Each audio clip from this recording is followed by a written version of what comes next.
ആദ്യമായിട്ട് എത്തുന്ന ദയാബായി അല്ലെങ്കിൽ മേഴ്സി മാത്യു ആദ്യമായി നൽകുന്ന ഒരു ഇന്റർവ്യൂ എടുക്കുക എന്ന സൗഭാഗ്യം എനിക്ക് കിട്ടി. ഒരു സ്ക്രിപ്റ്റ് ഇല്ലാതെ തുറന്ന സംവാദത്തിനാണ് ഞാൻ ശ്രമിക്കുന്നത്. അതിലൂടെ ദയാബായി എന്ന വ്യക്തിത്വത്തെ കൂടുതൽ അറിയുന്നതിനും അങ്ങനെ അത് പ്രേക്ഷകരിലേക്ക് എത്തിക്കുന്നതിനുമുള്ള ഒരു എളിയ ശ്രമമാണ് നടത്തുന്നത്. IAPCയുടെ സത്കർമ്മ അവാർഡ് സ്വീകരിക്കാനായി അമേരിക്കയിലെത്തിയ ദയാബായിയെ സാദരം ക്ഷണിച്ചോളുന്നു. ജീവിതം ഒരു തപസ്യയാക്കി മാറ്റിക്കൊണ്ട് സാമൂഹ്യ സേവനത്തിലൂടെ സ്പിരിച്വാലിറ്റി അല്ലെങ്കിൽ ആധ്യാത്മികതയ്ക്ക് ഒരു പുതിയ മാനം നൽകിയ ദയാബായി ഇന്ന് ലോകം അറിയപ്പെടുന്ന ഒരു വ്യക്തിത്വമാണ്. ഒരു മതത്തിന്റെ പിന്തുണയോ അല്ലെങ്കിൽ ആ സംവിധാനങ്ങളുടെ കംഫോർട്ടോ ഇല്ലാതെ ഒറ്റയ്ക്ക് തന്റെ ജീവിത ലക്ഷ്യം കണ്ടെത്തി അതിനുവേണ്ടി മനസ്സുറപ്പിച്ച് ആ പാതയിൽ നിന്നും ഒരിഞ്ച് പോലും പുറകോട്ട് പോകാതെ എന്നും 4 പതിറ്റാണ്ടുകളായി അതേ ജീവിത രീതിയിൽ തുടരുന്ന ദയാബായി ഒരുപക്ഷെ ഇന്ന് ലോകം നേരിടുന്ന പല പ്രശ്നങ്ങളുടെയും ഒരു ഉത്തരമാണ്. കാരണം മതം അല്ലെങ്കിൽ റിലീജിയൻ ഇന്ന് ലോകത്തെ ഛിന്നഭിന്നമാക്കിക്കൊണ്ടിരിക്കുകയാണ്. നമ്മളിപ്പോൾ മിഡിൽ ഈസ്റ്റിലെടുത്താൽ, ഇന്ത്യയിലെടുത്താൽ, ലോകത്ത് എവിടെ എടുത്താലും മതത്തിന്റെ പേരിൽ മനുഷ്യൻ തമ്മിൽ തല്ലുന്നു, കഴുത്തറക്കുന്നു. മതം ഒരു വിഷമായി മനുഷ്യ മനസ്സുകളിൽ അടിഞ്ഞുകൂടിയിരിക്കുന്നു. ആ വിഷം നീക്കുവാൻ ദയാബായിയെ പോലെയുള്ള ഒരു നിസ്വാർത്ഥ പ്രവർത്തകയുടെ അവതരണം സഹായിക്കുമെങ്കിൽ അതിലേക്കാണ് അമേരിക്കയുടെ മണ്ണിൽ നിന്നും ഞങ്ങൾ ഈ അഭിമുഖം സംപ്രേഷണം ചെയ്യുന്നത്. ഇൻഡോ അമേരിക്കൻ പ്രസ് ക്ലബിന്റെ ആതിഥ്യം സ്വീകരിച്ച് സത്കർമ്മ അവാർഡ് വാങ്ങാനാണ് ദയാബായി അമേരിക്കയിൽ എത്തിയിരിക്കുന്നത്. പാലായിലെ ഒരു സമ്പന്ന കുടുംബത്തിൽ ജനിച്ച് എല്ലാ സുഖ സൗകര്യങ്ങളുടെയും നടുവിൽ വളർന്ന 14 മക്കളിൽ ഒരാളായ ദയാബായിക്ക് മഠത്തിൽ പോകാനുള്ള ഒരു ആഗ്രഹമുണ്ടായി. അതനുസരിച്ച് ബീഹാറിലെ ഹസാരിബാഗിലേക്ക് പോവുകയും പിന്നീട് അത് ഉപേക്ഷിക്കേണ്ടതായ ഒരു സാഹചര്യം ഉണ്ടാവും. അതിനെക്കുറിച്ചൊന്ന് പറയാം. മഠത്തിൽ പോകാനുള്ള കാരണം എനിക്ക് സേവനം ചെയ്യണമെന്നുണ്ടായിരുന്നു. അതിന്റെയും കാരണം ചെറുപ്പം മുതലേ ഉള്ള കുറെ അനുഭവങ്ങൾ, അതായത് മനുഷ്യരും തമ്മിലുള്ള ഒരു വലിയ ഗ്യാപ്പ് അത് വീട്ടിൽ തന്നെ കണ്ടു. ഞങ്ങളുടെ വീട്ടിൽ ഈ അൺടച്ചബിലിറ്റി എന്ന് പറയുന്ന ആ കാലത്ത് എങ്ങനെ ഉണ്ടായാലും നീതി ന്യായങ്ങളിലൊക്കെ പപ്പായും എല്ലാരും വളരെ ഇതാണെങ്കിലും അവർക്കൊരു സ്പേസ്, നമുക്കൊരു സ്പേസ്, അവര് വേറൊരു തരം ആള്, നമ്മളിങ്ങനെ അങ്ങനെ ആ ഒരു ഗ്യാപ്പ് എന്നെ ഒത്തിരി ഡിസ്റ്റർബ് ചെയ്തു. അതേസമയം എനിക്ക് എപ്പോഴും ഈ ലെസ് പ്രിവിലേജ്ഡ് ആയിട്ടുള്ള ആളുകളുടെ പേരിലേക്ക് ഒരു ഭയങ്കര അട്രാക്ഷൻ. അത് ഇന്ന് ഞാൻ തിരിഞ്ഞു നോക്കുമ്പോഴാണ് എനിക്ക് മനസ്സിലാകുന്ന അത് അട്രാക്ഷൻ. കാരണം ഞാൻ ചെയ്ത ഓരോ ഫാൻസി ഡ്രസ്സ് മിമിക്ക് പോലെ ചെയ്തതെല്ലാം ഇങ്ങനെയുള്ളവരുടെ ആയിരുന്നു. എലി പിടിക്കുന്ന വേട്ടോത്തി ഇങ്ങനെയൊക്കെ അവര് ഒത്തിരി എന്റെ ക്യൂരിയോസിറ്റി. അപ്പൊ അങ്ങനെ അങ്ങോട്ടൊരു ഭയങ്കര ഒരു പുഷ് പുൾ, ഒരു ഫോഴ്സ്, വലിയൊരു ഡ്രൈവിംഗ് ഫോഴ്സ്. പക്ഷെ അതെല്ലാം വെച്ച് ഈ വായിച്ചും ഗാന്ധിയെ പറ്റി പറഞ്ഞു കേട്ടും എല്ലാം മനസ്സിൽ ഏകദേശം ഒരു രൂപമുണ്ട്. ഒരു അഡ്വഞ്ചറസ് ആയിട്ടുള്ള ഒരു ലൈഫ് ജീവിക്കണം, അതേസമയം താഴെയുള്ളവർക്ക് വേണ്ടിയിട്ട് സേവനവും ചെയ്യണം. അപ്പം അതുകൊണ്ടാണ് ഈ ആന്റിമാരൊക്കെ ഇപ്പൊ ഈ കംഫർട്ടബിൾ ആയിട്ടുള്ള മിഷൻ കോൺവെന്റുകളിലേക്ക് എനിക്കൊരു ഒട്ടും അപ്പീലിംഗ് തോന്നിയില്ല. ഇപ്പൊ മിഷനിലേക്ക് പോകാനുള്ള കാരണം പ്രധാനമായിട്ട് മിഷനറിയെ പറ്റി പ്രേക്ഷിത കേരളത്തിലും ഒക്കെ ഒത്തിരി വായിച്ചു. ഓരോ കഥകളും ഇങ്ങനെ ആകർഷിക്കുന്ന. പിന്നെ ആ പാട്ട്, ഒരു പാട്ട്, അതിന്റെ 2 ലൈനാണ് ഞാൻ എപ്പോഴും കൂടെ കൊണ്ടെടുക്കുന്നത്. കാറ്റും മഴയും വെയിലും മഞ്ഞും കൂട്ടാക്കാതെ ഇതാരോ കൂട്ടാക്കാതെ ഇതാരോ മിഷണറിമാർ. അതായത് അപ്പോഴേ എനിക്കങ്ങ് എന്റെ ലൈഫ് ഇതില് ക്രിസ്റ്റലൈസ് ചെയ്ത പോലെയാ. കാറ്റും മഴയും ഒന്നും കൂട്ടാക്കാതെ അങ്ങനെ പോകണം. അതുകൊണ്ട് തന്നെ ഞാൻ എന്റെ ലൈഫിനെ അങ്ങനെ മോഡിഫൈ ചെയ്യാനായിട്ട് ഒത്തിരി വർക്ക് ചെയ്തു. ഹാർഡ് ലൈഫ് പലപ്പോഴും ഉച്ചയ്ക്ക് ലഞ്ച് കൊണ്ടുപോകാതിരിക്കുക, അല്ലെ ഒളിച്ചു വെച്ചിച്ച് പോവുക, ഉണ്ണാതെ എന്നെ ടഫാക്കാൻ വേണ്ടിട്ട്. അങ്ങനെയുള്ള ഒരു ആവശ്യത്തോടു കൂടിയാണ് മിഷന് പോയത്. പക്ഷെ ചെന്ന് കഴിഞ്ഞ് ഫസ്റ്റ് ഈ വലിയ കോപ്പയ്ക്കകത്ത് സ്വിസ് കോഫി കിട്ടി. അത് തന്നെ ഞാൻ കണ്ണുനീരോടുകൂടി കുടിച്ചു. അപ്പോൾ അവരോർക്കുന്ന എനിക്ക് ഹോം സിക്നെസ്സാ. Absolutely no. എനിക്ക് അങ്ങനെ ഒരു ഹോം സിക്നെസ് എന്ന് പറയുന്ന ഒരു കൂട്ടമേ ഇല്ലായിരുന്നു. കാരണം എപ്പോഴും ഒരു ആവേശ. അപ്പൊ എന്തോ സംതിങ് ഹാസ് ഹാപ്പൻഡ് റോങ്. ഇവിടെ അല്ലായിരുന്നു എന്റെ ലൈഫ് എന്നൊരു. കാരണം ഇവിടെ ലാവിഷായിട്ട് ഗുഡ്സ് ട്രെയിൻ പോലെ ഡിഷസ് ഇങ്ങനെ പലതരം വന്നു. അതേസമയം അവിടെ ചെയ്യുന്ന കുക്കും ഈ സാക്രിസ്റ്റനും ഒക്കെ വെറും ധോത്തി മാത്രം കൊടുത്ത്. അപ്പം പിന്നെ ആ ഗ്യാപ്പ്. പക്ഷെ എനിക്ക് വീട്ടിൽ പോകണമെന്ന് പറയാനൊന്നും തോന്നില്ല. വീട്ടിൽ പോകണ്ട, പക്ഷെ ഇവിടുന്ന് ഇനി എങ്ങോട്ട് പുറത്തിറങ്ങിയാൽ അതിനുള്ള ധൈര്യവും ഇല്ല. അങ്ങനെ ഒരു ഭയങ്കര കൺഫ്ലിക്റ്റ് കൂടെ ഞാൻ ഓരോ മാസവും സുപ്പീരിയറിനോട് എന്ന് പറയും, sister I have no vocation. എനിക്ക് അത്രേ പറയാം. എനിക്കെല്ലാം എന്റെ പേരിൽ ഞാൻ നെഗറ്റീവായിട്ട് എടുക്കുന്നത്. അത് എന്റെ ഒരു ചെറിയ മിസ്ഫിറ്റ് ഫീലിംഗ് എല്ലായിടത്തും ഉണ്ടായിരുന്നുകൊണ്ട് എനിക്കൊരു ഇൻഫീരിയോറിറ്റി കോംപ്ലക്സ് ഉണ്ടായിരുന്നു. പലരുടെയും ഇതില് എനിക്ക് ഫിറ്റ് ചെയ്യാൻ പറ്റുന്നില്ല. അപ്പൊ എനിക്ക് വൊക്കേഷനില്ലെന്ന് പറയാനേ എനിക്കറിയത്തുള്ളൂ. പക്ഷെ അവരെന്നിൽ ഒരു കുഴപ്പവും കണ്ടില്ല. I was good in everything. Study, പിന്നെ അൺയൂഷ്വൽ ആയിട്ടുള്ള കുറെ കുട്ടങ്ങൾ എന്റെ മിസ്ട്രസ് എന്നിൽ നിന്ന് കണ്ടുപിടിച്ചു. എന്റെ നോട്ട് ബുക്കും എല്ലാം കണ്ട്. അപ്പം അവർക്കൊരു കാരണവും കാണുന്നില്ല. പിന്നെ ഹയർ സുപ്പീരിയർ കണ്ട ഒരു കാരണം പള്ളിയിൽ നിന്ന് ഞാൻ കരയുമായിരുന്നു. പ്രാർത്ഥനാ സമയത്തും ഈ കണ്ണുനീരങ്ങ് കണ്ട് ഹെൽപ്ലെസ് ആയിട്ട് ഞാൻ ദൈവത്തിന്റെ മുന്നിലോട്ട് അങ്ങേക്കത് I don't know what to do with my life എന്ന് പറയുമ്പോഴത്തേനും പൊട്ടിക്കരഞ്ഞു. I never prayed in words. കരച്ചിലുകൊണ്ടാണ് അവര് തന്നെ നിശ്ചയിച്ചു ഞാൻ വായിക്കാൻ പോകും. പക്ഷെ ഞാനൊന്ന് നിശ്ചയിച്ചു ഇപ്പൊ എനിക്ക് പോകണമെന്ന് പറഞ്ഞ ആദ്യത്തെ ക്രിസ്മസ് സെലിബ്രേഷന്റെ ദിവസമാണ്. അപ്പൊ ഭയങ്കര ഒരു മാസമായിട്ട് ഇതെല്ലാം സ്വിസ് ചോക്ലേറ്റ്സ്, വലിയ വലിയ കേക്ക്, ഇതെല്ലാം കഴിഞ്ഞ് വെച്ചിട്ട് പാവങ്ങൾ മുഴുവൻ മുറ്റത്തരിക്കുന്നു. ദൂരെ ദൂരെ നടന്നു വന്ന് അവരോട് സംസാരിക്കാനൊന്നും അനുവാദമില്ല. പാലായിലെ ഒരു ക്രിസ്ത്യൻ കുടുംബത്തിൽ ജന്മം. 14 മക്കളിലെ മൂത്ത ആളായിട്ടാണ് മേഴ്സി മാത്യു കടന്നു വരുന്നത്. അങ്ങനെയുള്ള ഒരു പശ്ചാത്തലത്തില് മഠത്തിൽ പോകുക എന്ന തീരുമാനം സ്വയം എടുത്തതാണോ അതോ അന്നത്തെ സാഹചര്യങ്ങളുടെ നിർബന്ധം കൊണ്ടോ അല്ലെങ്കിൽ മറ്റാരുടെയെങ്കിലും പ്രേരണ കൊണ്ടോ എടുത്ത ഒരു തീരുമാനമായിരുന്നു? ഒരിക്കലും മറ്റാരുടെയും കാരണത്താലല്ല എടുത്തത്. ഞാൻ സ്വന്തമായിട്ട്. പപ്പായുടെ പെങ്ങന്മാരൊക്കെ കന്യാസ്ത്രീകളാകാൻ പലയിടത്തും പോയെങ്കിലും അവരെന്നോട് ക്വയറ്റായിട്ട് പറയും, കുഞ്ഞിന് ഇഷ്ടമുള്ള വഴി തിരഞ്ഞെടുത്തോ കേട്ടോ എന്ന് പറയായിരുന്നു. കാരണം അവരെ കാണാൻ പോകുമ്പോ അവരുടെ സുപ്പീരിയേഴ്സ് പറയും ഇങ്ങോട്ട് പോരെ എന്ന് പറയും. പക്ഷെ എനിക്കതൊന്നും അല്ലായിരുന്നു ഇഷ്ടം. ഞാൻ ഈ മിഷനെ പറ്റി ഇങ്ങനെ ഒരുമാതിരി പൊസസ്ഡ് ആയിരുന്നു ഇങ്ങനെ മിഷന് പോകണമെന്നുള്ളത്. പക്ഷെ ഇത് പറയുമ്പോഴൊക്കെ എല്ലാവർക്കും ഒരു സംശയം, എനിക്ക് ആരോഗ്യമുണ്ടോ, പിടിച്ചു നിൽക്കാൻ പറ്റുമോ എന്നുള്ളതായിരുന്നു. അപ്പം പപ്പായും ആ സംശയം ചോദിച്ചിട്ടുമുണ്ട്. ഇവിടെ വല്ലതും നോക്കണമെങ്കിൽ ഇവിടെ നോക്കിയോ, അത്രയും അവിടെ പോകണം.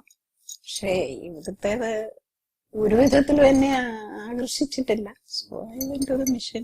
കാരണം അത് എന്റെ ചെറുപ്പം മുതലേ ഉള്ള ആകർഷണവും ആ ഒരു ഇന്റൻസ് ഡിസയർ വെച്ച് അതായിരുന്നു.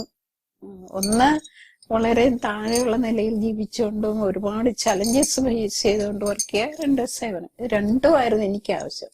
വേ ഓഫ് ലൈഫ് എങ്ങനെ നല്ല സുഖമായിട്ടിരുന്നുകൊണ്ട് വല്ലതും ചെയ്യുന്നതിനേക്കാൾ അതിവിടെ ഞാൻ കണ്ടുള്ളൂ മിഷന് പോകണം.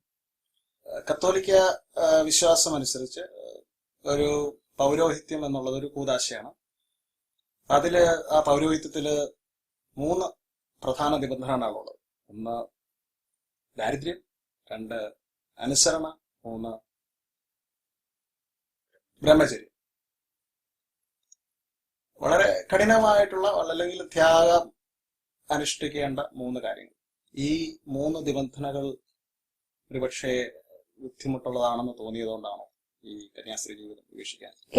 ഒരിക്കലും അല്ല. കാരണം ഞാൻ മിഷന് പോകാൻ കാരണം തന്നെ ഈ ദാരിദ്ര്യം എന്നൊക്കെ പറഞ്ഞ് ഇവിടെ ഉണ്ടെങ്കിലും അതില്ലാന്ന് എനിക്ക് തോന്നിയത് കൊണ്ടാണ് ഇവിടെ എനിക്ക് അപ്പീലിങ് അല്ലായിട്ട് തോന്നി. ഇവിടുത്തെ കോൺവെന്റുകളിലൊക്കെ പോകാൻ കാരണം ഞാൻ ഉദ്ദേശിച്ച രീതിയിൽ പലതും ഇവിടെ ഉണ്ടെന്ന് തോന്നിയിട്ടുണ്ട്. പക്ഷെ അവിടെ ചെന്ന് കഴിഞ്ഞപ്പോഴാണ് മനസ്സിലാകുന്നത് വളരെ കംഫർട്ടബിൾ, വീട്ടിലൊക്കെ ഉള്ളതിനേക്കാളും ഭയങ്കര ഗ്യാപ്പ്. ഇവിടെ ഉള്ളിൽ വളരെ ഹൈ സ്റ്റാൻഡേർഡ്, വെസ്റ്റേൺ സ്റ്റാൻഡേർഡിലുള്ള ഒരു ലൈഫ്, അതേസമയം ചുറ്റുപാടും പുറത്തും നമ്മുടെ ഇടയ്ക്കുള്ള മനുഷ്യരും വേറൊരു തലത്തില്. അതെനിക്ക് സഹിക്കാൻ പറ്റുകയില്ലായിരുന്നു. പിന്നെ എനിക്ക് ഭയങ്കര അട്രാക്ഷൻ അവരുടെ ഇടയ്ക്കിലേക്ക് പോകുക, ഈ സിമ്പിൾ ആയിട്ടുള്ള ആദിവാസികളുടെ അവരുടെ വില്ലേജില് അവരുടെ ഇടയ്ക്ക് പോവുക. ഇവിടെ നിൽക്കാൻ ഒരു വിധത്തിലും പറ്റുകയെന്ന് തോന്നിയിട്ട്. ആശ്രമ ജീവിതത്തില് ഒരു സന്യാസത്തിന്റെ യഥാർത്ഥ അർത്ഥം കണ്ടെത്താൻ കഴിയാത്തതാണോ ഒരുപക്ഷെ മറിച്ച് ചിന്തിക്കാൻ കാരണം?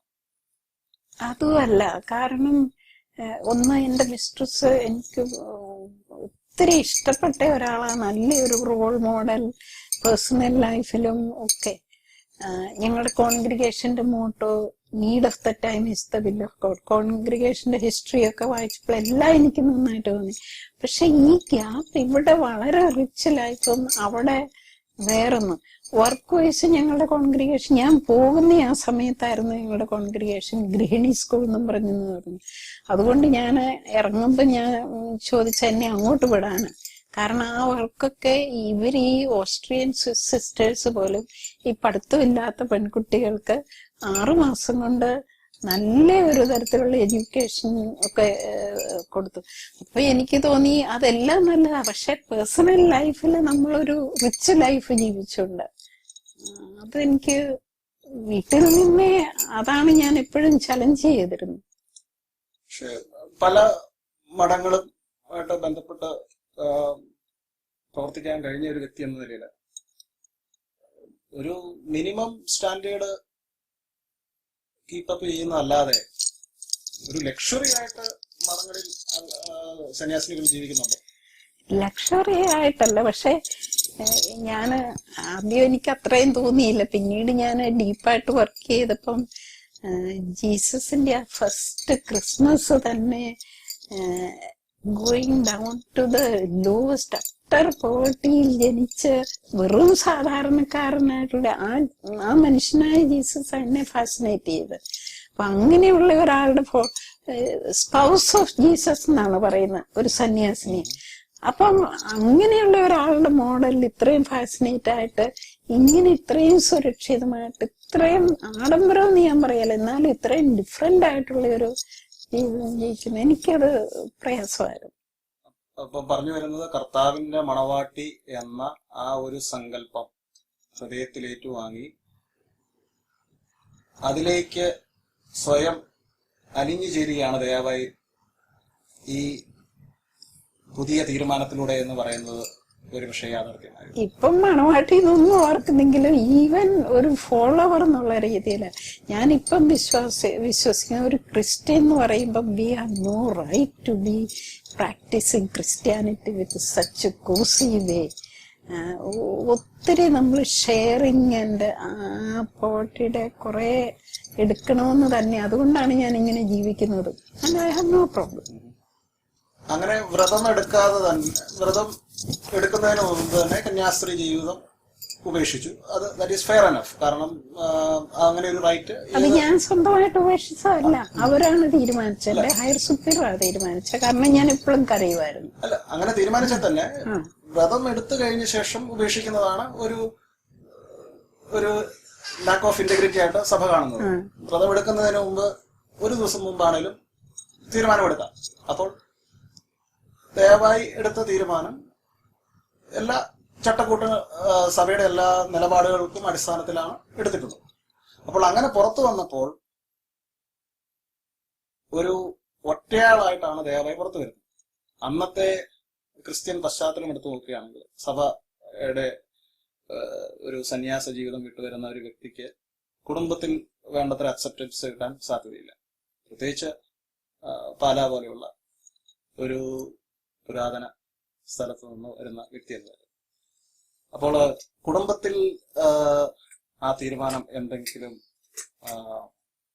പ്രശ്നങ്ങൾ ഉണ്ടാക്കിയോ, അല്ലെങ്കിൽ മാതാപിതാക്കന്മാർ അല്ലെങ്കിൽ സഹോദരന്മാര്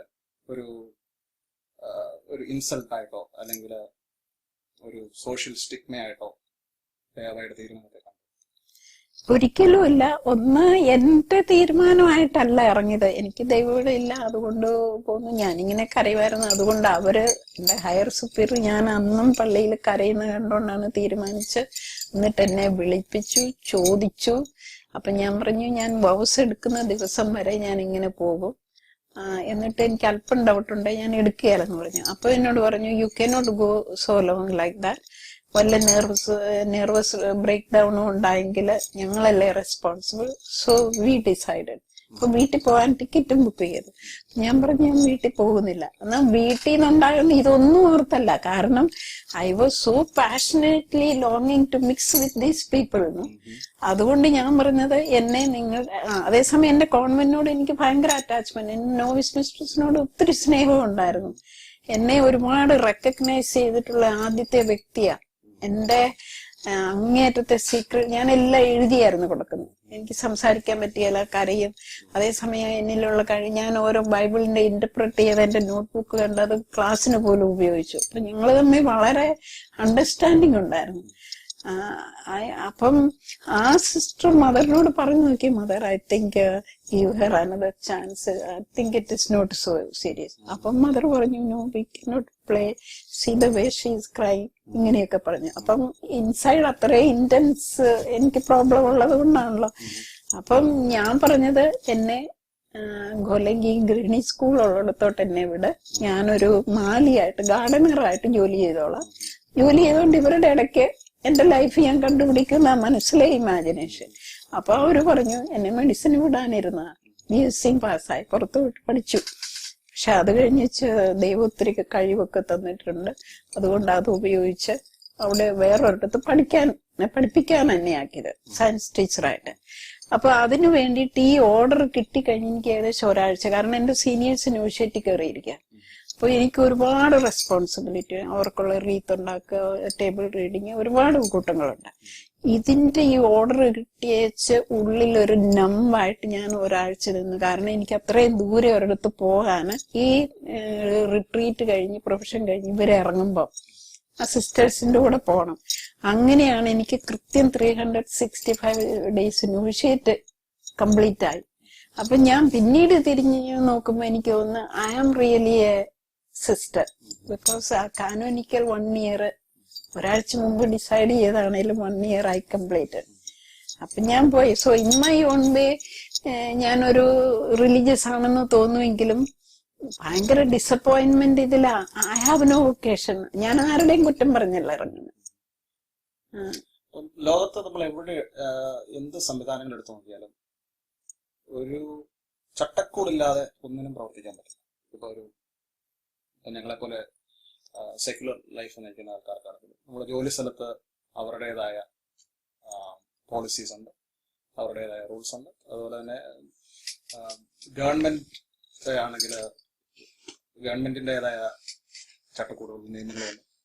അപ്പം ഈ ലോകത്തിന്റെ തന്നെ ഒരു നിലനിൽപ്പ് എന്ന് പറയുന്നത് ഇങ്ങനെയുള്ള ഒരു സിസ്റ്റമാറ്റിക് എൻവയറമെന്റ് ആണ്. അപ്പം സഭയും അതുപോലെ ഒരു എൻവയറമെന്റ് സൃഷ്ടിച്ചിരിക്കുന്നു. പക്ഷെ ആ എൻവയറമെന്റിൽ ദയാബായി എന്ന ഒരു ജീനിയസ് അല്ലെങ്കിൽ ഒരു ഉയർന്ന ചിന്താഗതിയുള്ള വ്യക്തിക്ക് സ്വയം കണ്ടെത്താനായില്ല. തന്റെ ജീവിത ലക്ഷ്യം ഇതിനേക്കാളും പരമമായിട്ടുള്ളതാണ് എന്ന് തിരിച്ചറിഞ്ഞുകൊണ്ട് ആ തിരിച്ചറിവിൽ നിന്നും പുറത്തേക്ക് വരുന്നു. പക്ഷെ പുറത്തേക്ക് വരുന്ന ആ ലോകം ഒരുപക്ഷെ ഇന്നത്തെ പോലെ ഒരു അഡ്വാൻസ്ഡ് ആയിട്ടുള്ള ഒരു എൻവയറമെന്റ് ആയിരിക്കില്ല. കാരണം ഇന്ത്യ എന്ന ഇത്തരം പുരോഗമനം ഉള്ള ഒരു രാജ്യമല്ല. അതുപോലെ തന്നെ സമൂഹം ഇത്രയും വിശാലമായിട്ട് ചിന്തിക്കുന്ന ഒരു കാലഘട്ടമല്ല.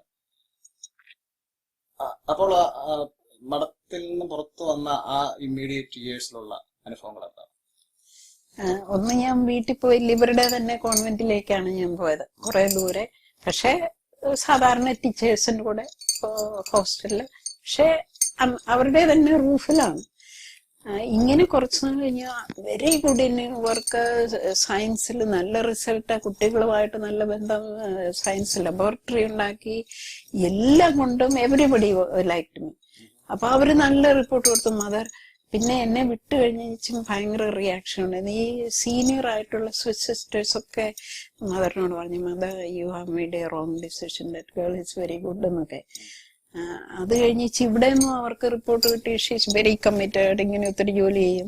ഞാൻ ക്വയറ്റായിട്ട് എന്റെ ജോലി, പക്ഷെ എന്റെ ഉള്ളില് എന്റെ വഴി കണ്ടുപിടിക്കാത്തതിലുള്ള ഒരു സങ്കടമുണ്ട്. മാക്സിമം ഈ ആളുകളുടെ ഇടയ്ക്കാണ് ഞാൻ സ്പെൻഡ് ചെയ്യുന്നത്.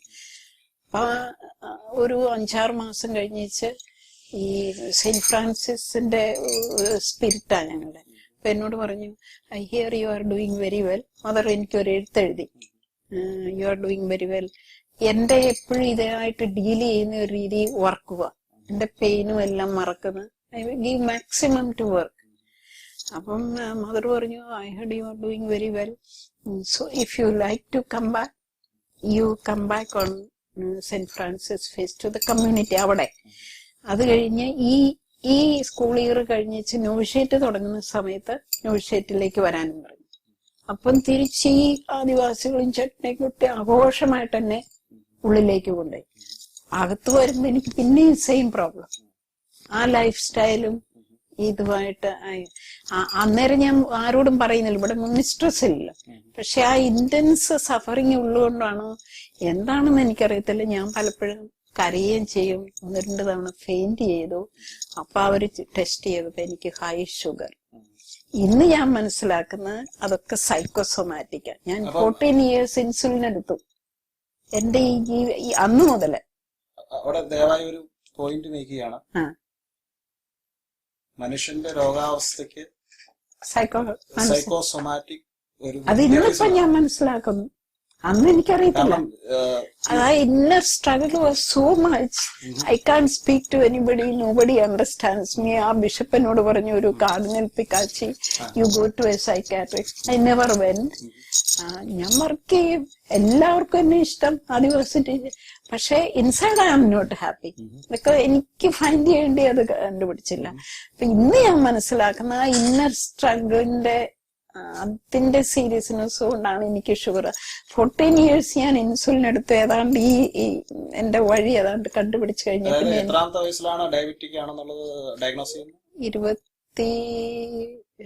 22-ാം വയസ്സിൽ ബിക്കോസ് ഓഫ് ദി കടന്നുപോയിക്കൊണ്ടിരിക്കുന്ന മാനസിക സംഘർഷങ്ങളുടെ ഫലമായിട്ട് ഡയബറ്റിക് ആവുന്നു. 14 വർഷം അതിന് ശേഷം ഇൻസുലിൻ എടുക്കുന്നു. ഡയബറ്റിക്കും അൾസറും ഒക്കെ ഉണ്ടായിരുന്നു. അവരെന്നെ ടെസ്റ്റ് ചെയ്യാൻ ഇടയ്ക്ക് ബ്ലഡ് വോമിറ്റ് ചെയ്യും. അപ്പം മദർ പിന്നെ പറഞ്ഞു, I think God shows that you have no vocation to be a holy processed. Okay, പിന്നെ അവിടെ തന്നെ തിരിച്ചുപോയി അവിടെ തന്നെ പഠിപ്പിച്ചുകൊണ്ടിരുന്നു.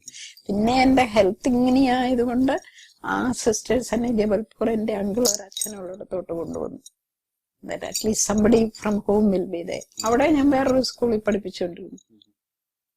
അപ്പൊ ജബൽപൂർ ബിഷപ്പ് അല്ലെ? ജബൽപൂർ ബിഷപ്പ് എന്റെ സപ്പോർട്ടീവ് ആയിരുന്നു. എന്നോട് ആ സൈക്കാട്രിസ്റ്റിന്റെ അടുത്ത് പോകാൻ പറഞ്ഞ കാർഡിനൽ പിക്കാച്ചി, അത് നോയിഷേറ്റ് ചുമ്മാ ഒന്ന് കാണാൻ വന്നപ്പോ എനിക്ക് എന്തോ പ്രോബ്ലം ഉണ്ടെന്നും പറഞ്ഞ് എന്നെ വിളിച്ചു.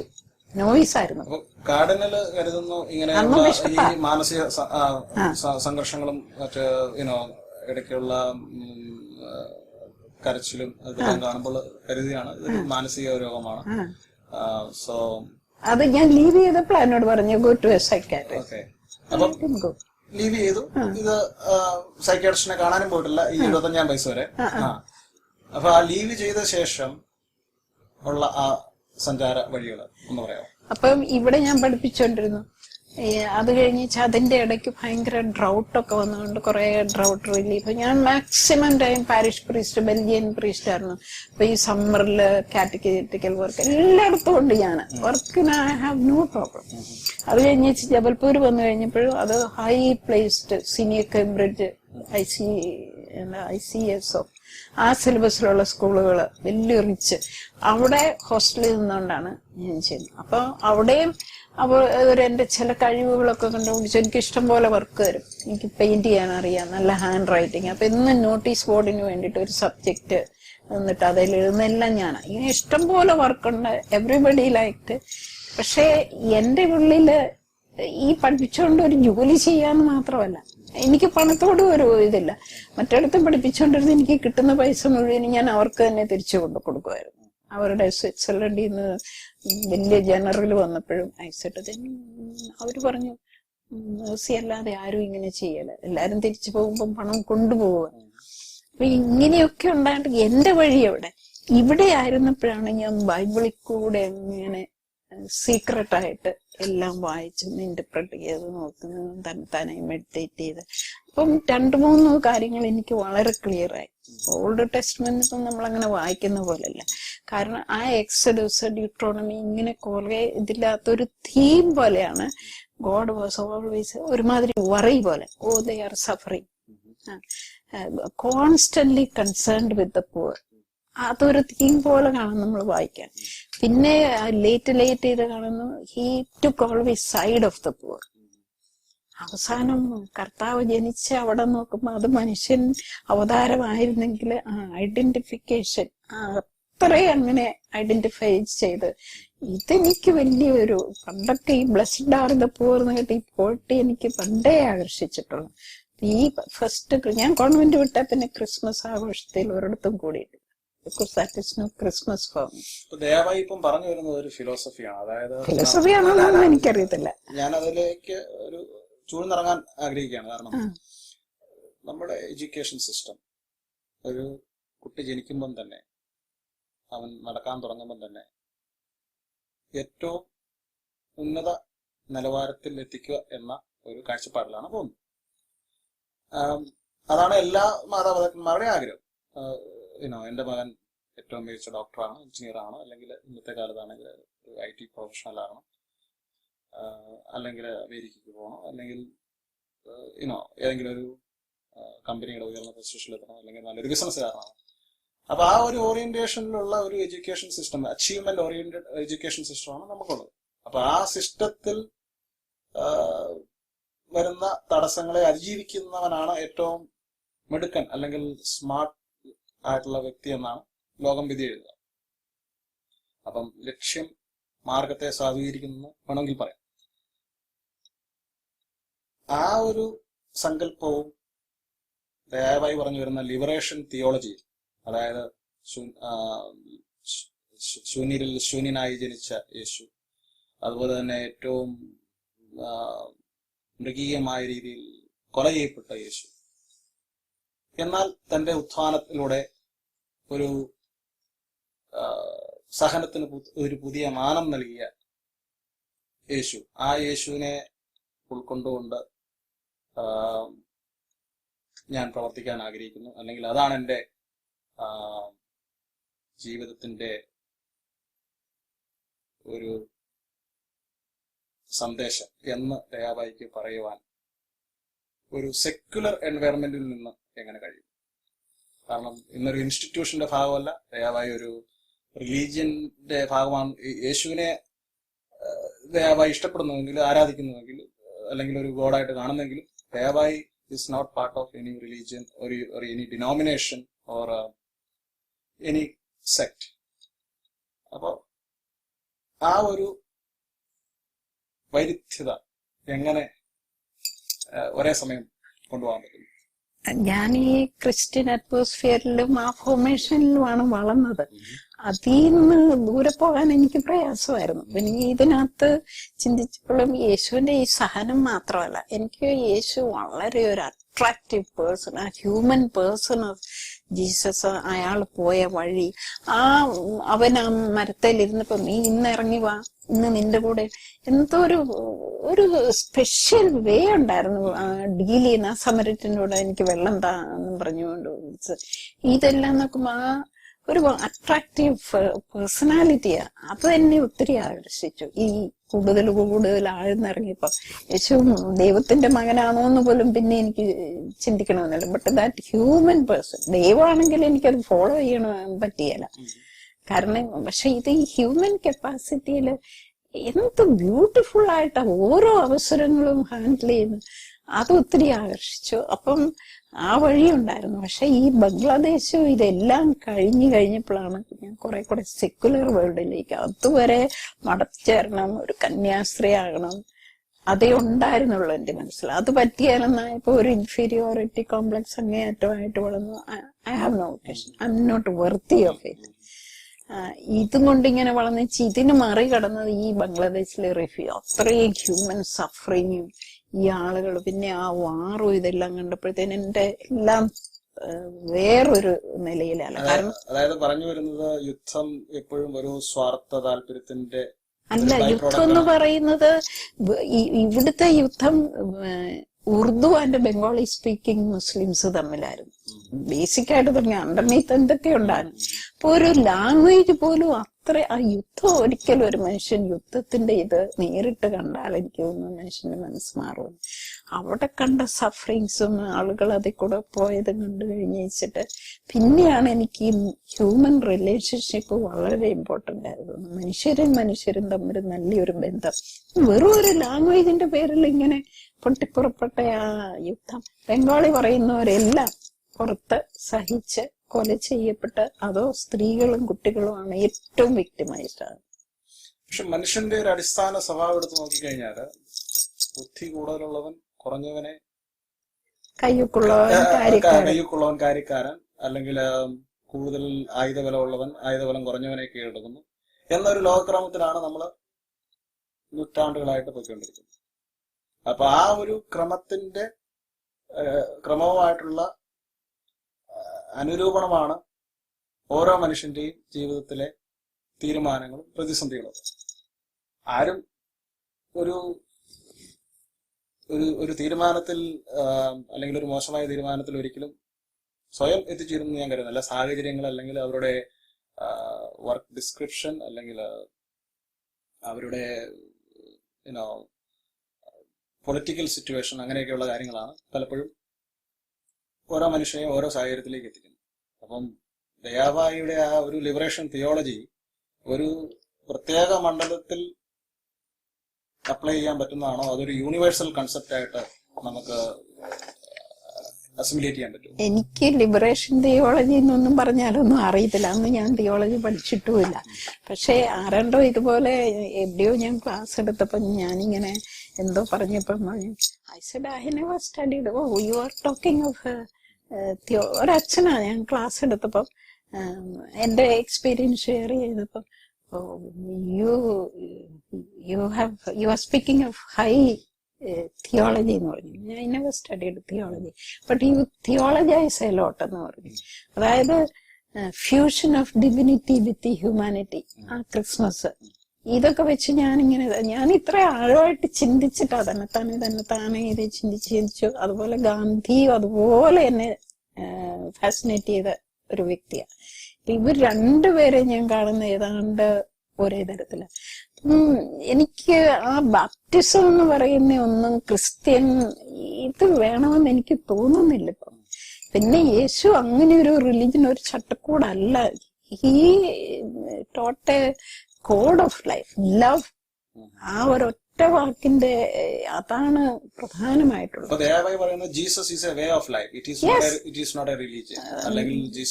റിലിജൻ നമ്മളാ ഉണ്ടാക്കി. എനിക്ക് ഈ റിലിജൻ എന്ന് പറയുന്നത് ഇപ്പൊ വലിയ ക്വസ്റ്റ്യൻ മാർക്കാണ്. അപ്പൊ യേശു എന്ന ഒരു ആശയം, അല്ലെങ്കിൽ ഒരു ദൈവപുത്രൻ എന്ന ആശയം എടുത്തു നോക്കിയാണ് ലോകത്തില് മരണത്തെ അതിജീവിച്ചുകൊണ്ട്, അല്ലെ സഹനത്തെ അതിജീവിച്ചുകൊണ്ട് മനുഷ്യ മനസ്സുകളെ കീഴടക്കിയ മറ്റൊരു വ്യക്തിത്വം ഇല്ലെന്നാണ്. പക്ഷെ ആ ഒരു യേശുവിനെ മതാടിസ്ഥാനത്തിൽ കൊണ്ടുവന്ന, ഒരു സംവിധാനത്തിന്റെ കീഴിൽ കൊണ്ടുവന്ന, ലോകത്തില് അതിന് ഒരു അധിനിവേശത്തിനുള്ള മാർഗമാക്കിയ രീതിയാണോ ഇന്ന് ഇത്രമാത്രം മതസ്പർദ്ധത, അല്ലെങ്കിൽ മനസ്സുകൾ തമ്മിലുള്ള മതവൈര്യം ഉണ്ടാക്കുവാൻ കാരണം? അതെനിക്കറിയത്തില്ല. പക്ഷെ ഞാന് ആദ്യമൊക്കെ ഞാൻ വളരെ നല്ലൊരു ക്രിസ്ത്യൻ കുടുംബം, ആ ഫോർമേഷൻ ആയതുകൊണ്ട് ചർച്ച് വാസ് വെരി ഇമ്പോർട്ടൻറ്റ്. ചർച്ചിന്റെ കളിക്കുന്നത്, സൺഡേ മാസ്, യുക്രൈൻസ് ഒക്കെ. പക്ഷെ ഞാൻ ഇങ്ങനെയൊരു ലൈഫിൽ ജീവിക്കുകയും ചെയ്തു, ബൈബിൾ ഇത്രയും ആഴത്തിൽ പഠിക്കുകയും ചെയ്തു. ഇതെല്ലാം ചെയ്തു കഴിഞ്ഞപ്പം എനിക്ക് കുറെ ക്വസ്റ്റ്യൻസ് ആണ്. Yeshu he taught us to love. ഇവിടെ വേറെ ആദ്യകാലത്തെ ക്രിസ്ത്യൻസ് ആണെങ്കിലും they shared, they loved, they prayed together, വളരെ സിമ്പിൾ. അതേസമയം പിന്നീട് ആ റോമൻ ഇതിലേക്ക് വന്നു കഴിഞ്ഞ് നമ്മുടെ ഹോൾ ചർച്ച് എന്ന് പറയുന്ന വേറൊരു സിസ്റ്റം, അതിലേക്ക് ഞാൻ അത്രയും പോകുന്നില്ല. പക്ഷെ ഞാൻ ഇങ്ങനെയുള്ള സ്ഥലങ്ങളിൽ വന്നു. പലപ്പോഴും എനിക്ക് സൺഡേ മാസ് ഇല്ല, I am staying far away from church. ഒരു സൺഡേ മാസിന് പോകണമെങ്കിൽ 2 ദിവസം യാത്ര ചെയ്യണം നടന്നും ബസ്സിന്. അങ്ങനെയൊക്കെ ആയപ്പോഴത്തേനും I had to search for way. ചാവദോഷം, motors in Sunday mass. Then again I had to search. One thing I love Christ. പിന്നെ യേശു തന്നെ പറഞ്ഞ കുറേ കാര്യങ്ങളുണ്ട് ബൈബിളിൽ ഈ റൂൾസിനെ പറ്റിയൊക്കെ.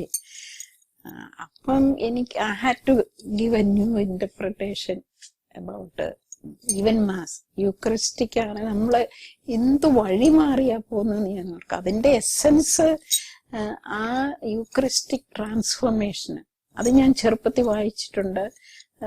എല്ലാ സെക്കൻഡിലും ലോകത്ത് എവിടെയോ യൂക്രിസ്റ്റിക് ട്രാൻസ്ഫോർമേഷൻ ടേക്സ് പ്ലേസ്. എവിടെയെങ്കിലും ബലി നടക്കുന്നു.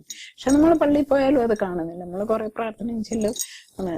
അവിടുത്തെ ആ പ്രധാന വാക്ക് this is my body broken for you. അതുപോലെ തന്നെ this is my blood shed for you. അവസാനം പറയുന്നു യു ഡു ദ സെയിം.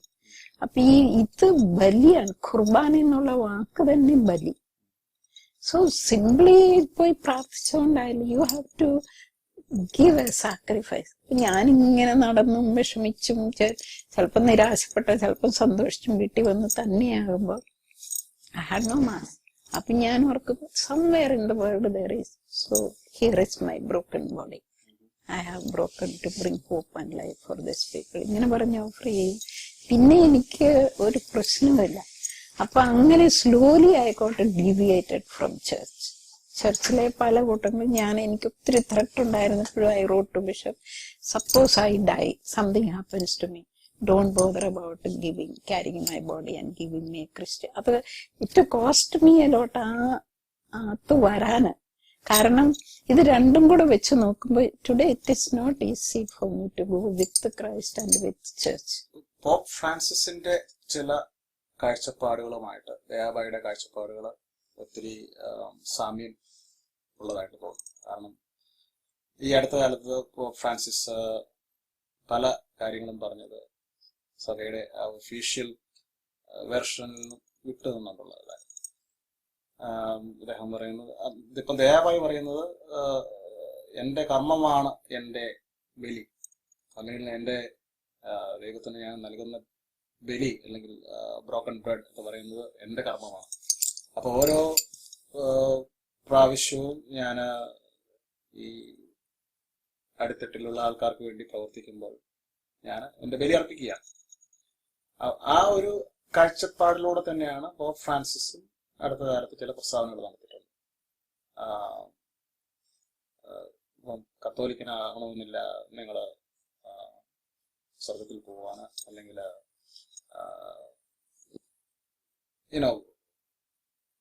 പരമ്പരാഗത ചിന്താഗതിക്കാരെ ചൊടിപ്പിക്കാവുന്ന പല പ്രസ്താവനകൾ അദ്ദേഹം നടത്തിയിട്ടുണ്ട്. അപ്പോൾ മതം ഇന്ന് ഉരുത്തിരിഞ്ഞുകൊണ്ടിരിക്കുന്ന ഒരു സാഹചര്യമാണോ, അതോ ഒരു പുതിയ കണ്ടെത്തലുകൾ? ഈ വിവര സാങ്കേതിക വിപ്ലവ കാലത്ത് മനുഷ്യൻ ചട്ടക്കൂടുകളെക്കാൾ കൂടുതൽ മതത്തിന്റെ അല്ലെങ്കിൽ വിശ്വാസത്തിൽ അന്തർലീനമായിരിക്കുന്ന ആ നന്മയെ ഉൾക്കൊള്ളുവാനുള്ള ശ്രമമാണോ ഇപ്പൊ നടത്തുന്നത്? ഞാനോ?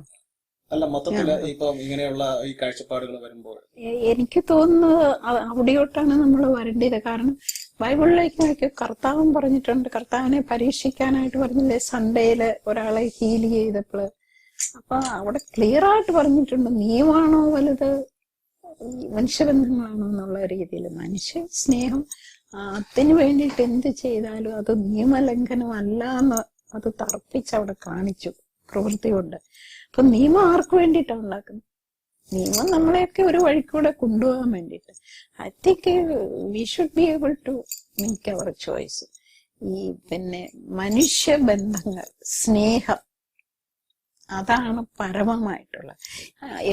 ഞാൻ അങ്ങനെയാ കുർബാനയൊക്കെ എങ്ങനെയായെങ്കിലും ഞാൻ പള്ളിയിൽ പോകും, കുർബാനയ്ക്ക് കൂടും ഒക്കെ ചെയ്യുമായിരുന്നു. പക്ഷെ ഇന്ന് എനിക്ക് ആ പള്ളിയിൽ പോകാനും പ്രയാസമാണ്. കാരണം ഇന്നത്തെ ഈ പള്ളികളുടെ ഇതുമാത്രം പൈസയും ചെലവാക്കി ഇന്നത്തെ ആ കോർപ്പറേറ്റ് സെക്ടറിന്റെ ഒപ്പം ലോകത്തെ മുഴുവൻ നശിപ്പിക്കുന്ന ആ ഫോഴ്സിനോടൊപ്പമാണ് നമ്മളുടെ പള്ളി പണികൾ. അതിനകത്തുള്ള പണം ചെലവാക്കുക, ഒരു മത്സരിച്ചുള്ള കൊയർ, ഇതെല്ലാം നോക്കുമ്പോൾ to worldly kind of thing. Spirit അവിടെ ഇല്ലാത്ത പോലെ ഒരു തോന്നലുണ്ട്.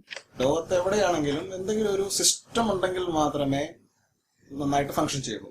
ഇപ്പം ഒരു മിലിറ്ററി എടുക്കുവാണെങ്കിൽ ആ മിലിറ്ററിയിൽ ഒരു അച്ചടക്കമുണ്ട്, അവരുടേതായ നിയമങ്ങളും ചട്ടങ്ങളും ഉണ്ട്.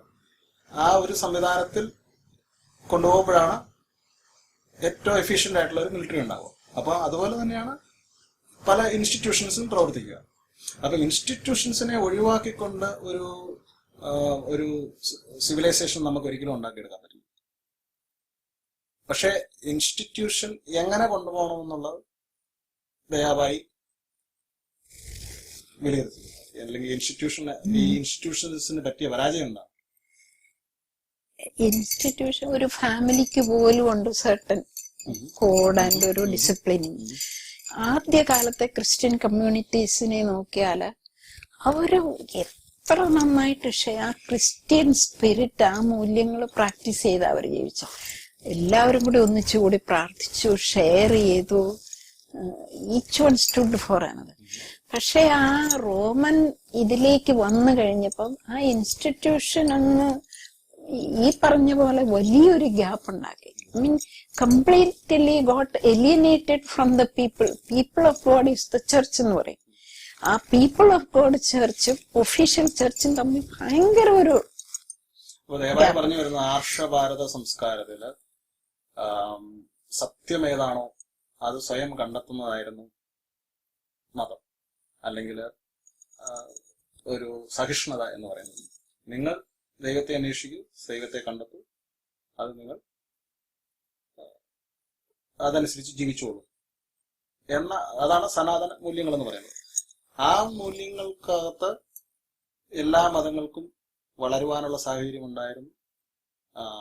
ആർഷഭാരത സംസ്കാരത്തിൽ നമ്മൾ എന്ത് പ്രൊസസ് ചെയ്യുന്നു എന്നുള്ളതല്ല, നമ്മുടെ ആധ്യാത്മികപരമായിട്ടുള്ള സമ്പത്തായിരുന്നു ഒരു ഏറ്റവും വിലയേറിയതെന്ന് കണ്ടെത്തിയത്. അതാണ് ഋഷിമാരും അല്ലെങ്കിൽ മുനിമാരും ഒക്കെ യുഗങ്ങളായിട്ട് തപസ്സൊക്കെ അനുഷ്ഠിച്ച് വരം നേടുന്നതും അല്ലെങ്കിൽ അറിവ് നേടുന്നതൊക്കെ ആയിട്ട് നമ്മൾ ആർഷഭാരത സംസ്കാരത്തിലൂടെ കാണാം. പാശ്ചാത്യ സംസ്കാരത്തിന്റെ അതിപ്രസരമാണ് ഇന്നത്തെ ഇൻസ്റ്റിറ്റ്യൂഷൻസിന്റെ പരാജയത്തിന് കാരണം എന്നാണ് ദയവായി പറഞ്ഞത്. അത് ഞാൻ അത്രയും പറയുന്നില്ല. പക്ഷെ എവിടെയൊക്കെയോ എന്തെല്ലാം കുഴപ്പമുണ്ട്. അത് പാശ്ചാത്യ സംസ്കാരം ഇന്ന് ലോകം മുഴുവനും പോകുന്ന ഈ കോർപ്പറേറ്റും ഇതോടൊപ്പമാണ് നമ്മൾ ചർച്ച്. അത് അല്ലെങ്കിൽ ചർച്ച് കുറെ കൂടെ ഡിഫറെന്റ് ആയിരിക്കും. ഇതിനൊരു എക്സാമ്പിള് ഞാൻ ഉദ്ദേശിക്കുന്ന ഒരു രീതിയിൽ കാണുന്ന ലാറ്റിൻ അമേരിക്കയിലെ ക്രിസ്ത്യൻ സ്ട്രഗിൾ ആവും. ആ ബേസിക് കമ്മ്യൂണിറ്റീസും അവരാളുകളിലെ കോമൺ പീപ്പിളുടെ സ്ട്രഗിള് വെച്ച് അവരോടൊപ്പം നിന്നുകൊണ്ടാണ് അവിടെ ഒരു ചർച്ച് വലിയ ഇതായിട്ടും അവരെ ഡയറക്റ്റ് ചെയ്യാൻ അങ്ങനെയൊന്നുമില്ല. ഉണ്ട് കുറച്ചു പേര്. പക്ഷെ ഈ ആ ബിഷപ്പ് റൊമേരോ ഷോർട്ട് ചെയ്ത് മരിച്ചു കുർബാന, ഏറെ എതിര് നിന്ന് ബിഷപ്പല്ലായിരുന്നു. ഇങ്ങനെ കുറെ അച്ഛന്മാരും ഒക്കെ ഈ ആളുകളുടെ ഇടയ്ക്ക് കൂടി അവരുടെ സ്ട്രഗിളിന്റെ കൂടെ എക്കണോമിക്കും ഇങ്ങനത്തെ ഇതിന്റെ കൂടെ പോയി വർക്ക് ചെയ്തു ജീവിച്ചു. ഈ ബിഷപ്പ് റൊമേരോ ഇതിനെല്ലാം എതിരിട്ടേച്ച് finally he understood this is what. ആ അണ്ടർസ്റ്റാൻഡിങ് നമ്മൾ എല്ലാരും പറഞ്ഞു. We have to stand with the people. ഒരു സ്ട്രക്ചർ വേണം. I don't say. പക്ഷെ ആ സ്ട്രക്ചറിന് വേണ്ടിയിട്ട് മാത്രം നമ്മൾ നിൽക്കുകയാണ്. ഇവിടെ ബാക്കിയെല്ലാം നമ്മുടെ ആ മൂല്യങ്ങളെ പോയില്ലേ. അമേരിക്കൻ ഫിലോസഫി അനുസരിച്ച് every person has freedom to pursue happiness and be successful. And God wants everyone to be prosperous. അപ്പൊ ആ ഒരു ഫിലോസഫിയിൽ എല്ലാവർക്കും സാഹചര്യം ഉണ്ടാക്കി കൊടുക്കുക എന്നുള്ളതാണ് അമേരിക്കൻ ഫിലോസഫി ആയിട്ട് പിന്തുടർന്നു വരുന്നത്. പക്ഷെ ലാറ്റിൻ അമേരിക്കൻ രാജ്യങ്ങളുടെ കാര്യം പറയുമ്പോൾ അവിടെ ഒത്തിരി ദാരിദ്ര്യമുണ്ട്, അവിടെ ഒത്തിരി അടിച്ചമർത്തലുകളുണ്ട്. ഇന്നും പിന്നോക്കാവസ്ഥയിലാണ് പല ലാറ്റിൻ അമേരിക്കൻ രാജ്യം. അപ്പോൾ ആ ഒരു സംവിധാനം മറ്റൊരു സംവിധാനത്തെക്കാൾ മികച്ചതാണെന്ന് എങ്ങനെ പറയാം? അല്ലല്ല, അവിടെ എങ്ങനെയാ അത് വന്നത്? ഈ മാഫിയാസ് ഒക്കെ വന്ന് അവിടെ വന്ന് ലാൻഡ് മേടിച്ചു, അവരെ ഇതിങ്ങനെ ആക്കിയതല്ലേ, അങ്ങനെയല്ലായിരുന്നു. പക്ഷെ നമ്മൾ നേരത്തെ പറഞ്ഞ പോയിന്റ് ഉണ്ടല്ലോ, കയ്യൊപ്പുള്ളവൻ കാര്യക്കാരൻ. അതിവിടെ സംഭവിച്ചു. അല്ല, അതാണല്ലോ ലോക നിയമം. അതിപ്പോ നമുക്ക് മാറ്റാൻ പറ്റുന്ന ഒരു നിയമമാണ്. നിയമം അങ്ങനെ ആയിരിക്കും. So we stand. ആ കയ്യൊക്കെ ഇല്ലാത്തവന്റെ കൂടെ നമ്മൾ നിന്ന് അവരെ സ്ട്രെങ്തൻ ചെയ്യാണ്. ഇപ്പൊ നമ്മള് പറഞ്ഞു വരുന്നത്, ദയാബായി എന്ന വ്യക്തി പാവപ്പെട്ടവനുമായിട്ട് സഖ്യം ചെയ്തു, അല്ലെങ്കിൽ പാവപ്പെട്ടവരുടെ ഇടയിലാണ് ദൈവമെന്ന് കണ്ടെത്തുന്നു. അതാണോ പാവപ്പെട്ടത്? എനിക്ക് തോന്നുന്നു കുറെ രീതിയിൽ അതാണ്. പക്ഷെ പാവപ്പെട്ടവരെന്ന് പറഞ്ഞാൽ മെറ്റീരിയൽ പോവർട്ടി മാത്രമല്ല, ധനത്തോടുള്ള ആ ഗ്രീഡും അതൊന്ന് അതിൽ നിന്ന് ഡിറ്റാച്ച് ചെയ്തുകൊണ്ട് നമ്മൾ ചുമ്മാ ഒന്നും കഞ്ഞിയും കുടിക്കാതെ അതല്ല. Yet we may have lot of money, but we are detached from that. എന്നിട്ട് ഇതാണ് പ്രയോറിറ്റി. എല്ലാവരും കൂടി ഒത്തൊരുമിച്ച് സ്നേഹിച്ച് ജീവിക്കുക എന്നുള്ളത്. പണം ആവശ്യമാണ്, യൂസ് ഇറ്റ്. പക്ഷെ അതിന്റെ പുറകെ മാത്രം പോവുക. ഈ സക്സസ് എന്നും പ്രോസ്പെറസ് എന്നും പറയുന്നതൊക്കെ ഇതെല്ലാം എനിക്ക് ക്വസ്റ്റ്യൻ ചെയ്യേണ്ട വാക്കാണ്. എന്നതാണ് സക്സസ്? കുറെ മെറ്റീരിയൽ പോവർട്ടി, കുറെ പേരെ കൊന്നൊടുക്കി എനിക്ക് കൂടുതൽ സമ്പത്തുണ്ടാക്കുക, ഇസ് ദാറ്റ് സക്സസ്? ഇന്നിപ്പോ നടക്കുന്നതല്ല അങ്ങനെയാ. കുറച്ചു പേർക്ക് കൂടുതൽ കംഫർട്ടും സൗകര്യങ്ങളും കൊടുക്കാൻ ഇലക്ട്രിസിറ്റി ഓട്ടാകുമ്പോ കുറെ പേരെ കൊന്നൊടുക്കല്ലേ ഇന്ന് അപ്രൂട്ട് ചെയ്ത് വഴി. അതല്ല.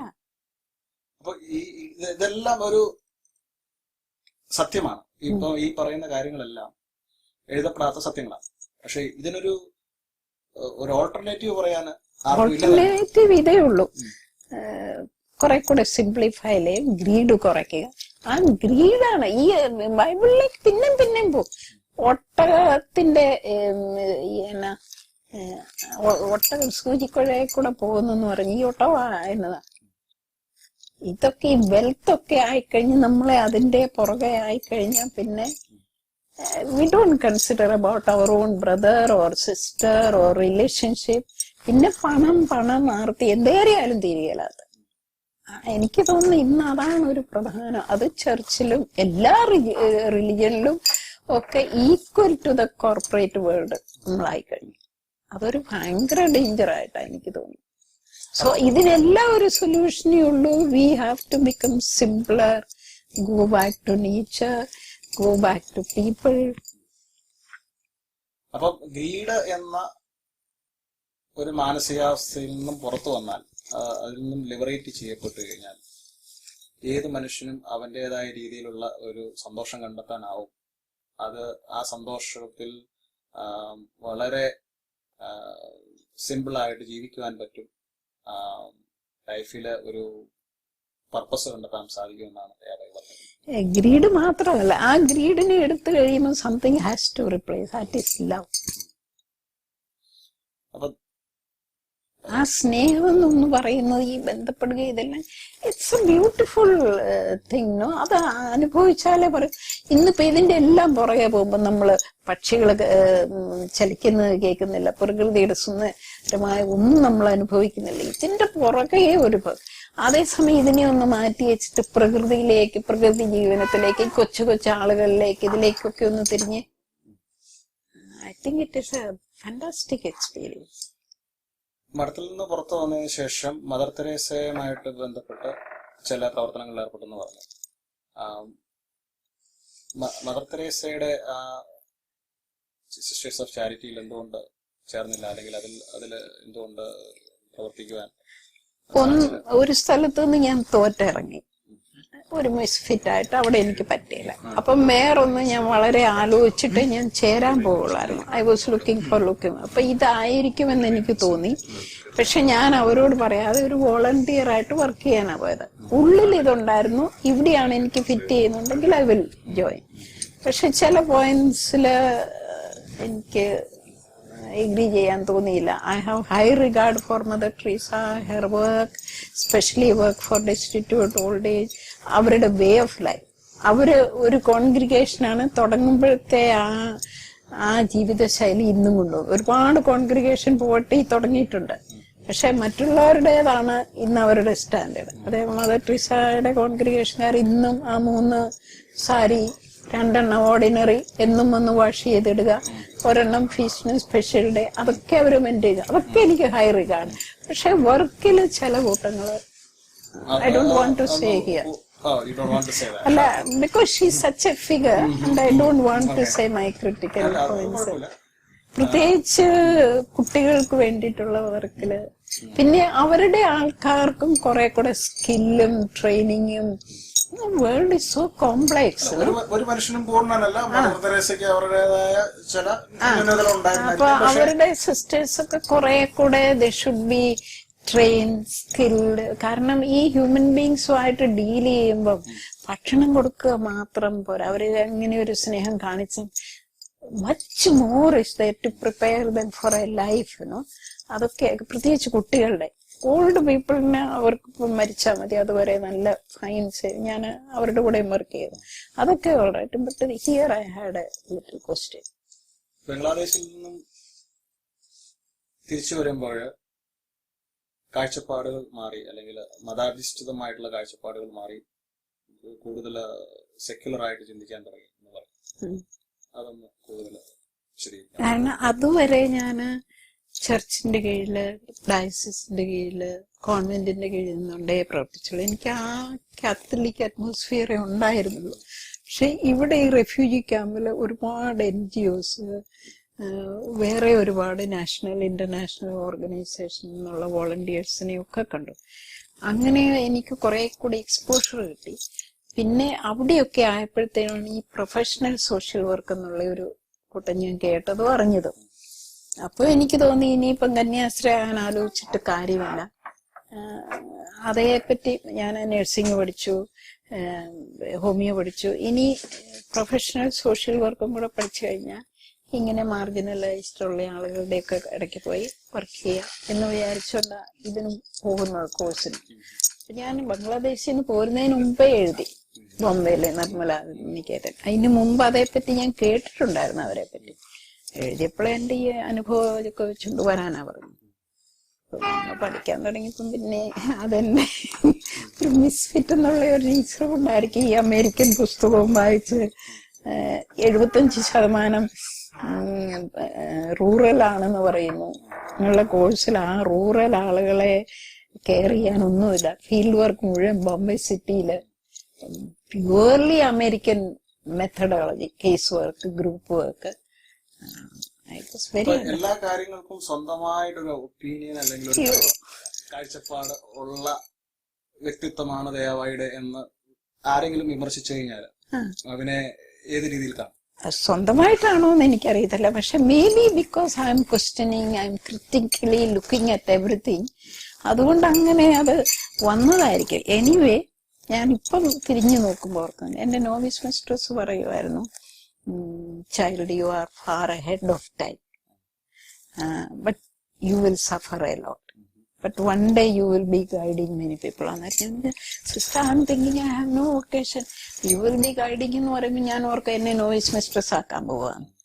സോ അതുപോലെ തന്നെ ഞാൻ ഈ MSW പഠിച്ചുകൊണ്ടിരുന്നപ്പം ഈ അസൈൻമെന്റ് ഒക്കെ കിട്ടുമ്പം ആ റെഫറൻസ് ബുക്ക്, ഈ റെഫറൻസ് ബുക്ക് ഒക്കെ വായിക്കുമ്പോൾ I felt it was so stupid for Indian situation.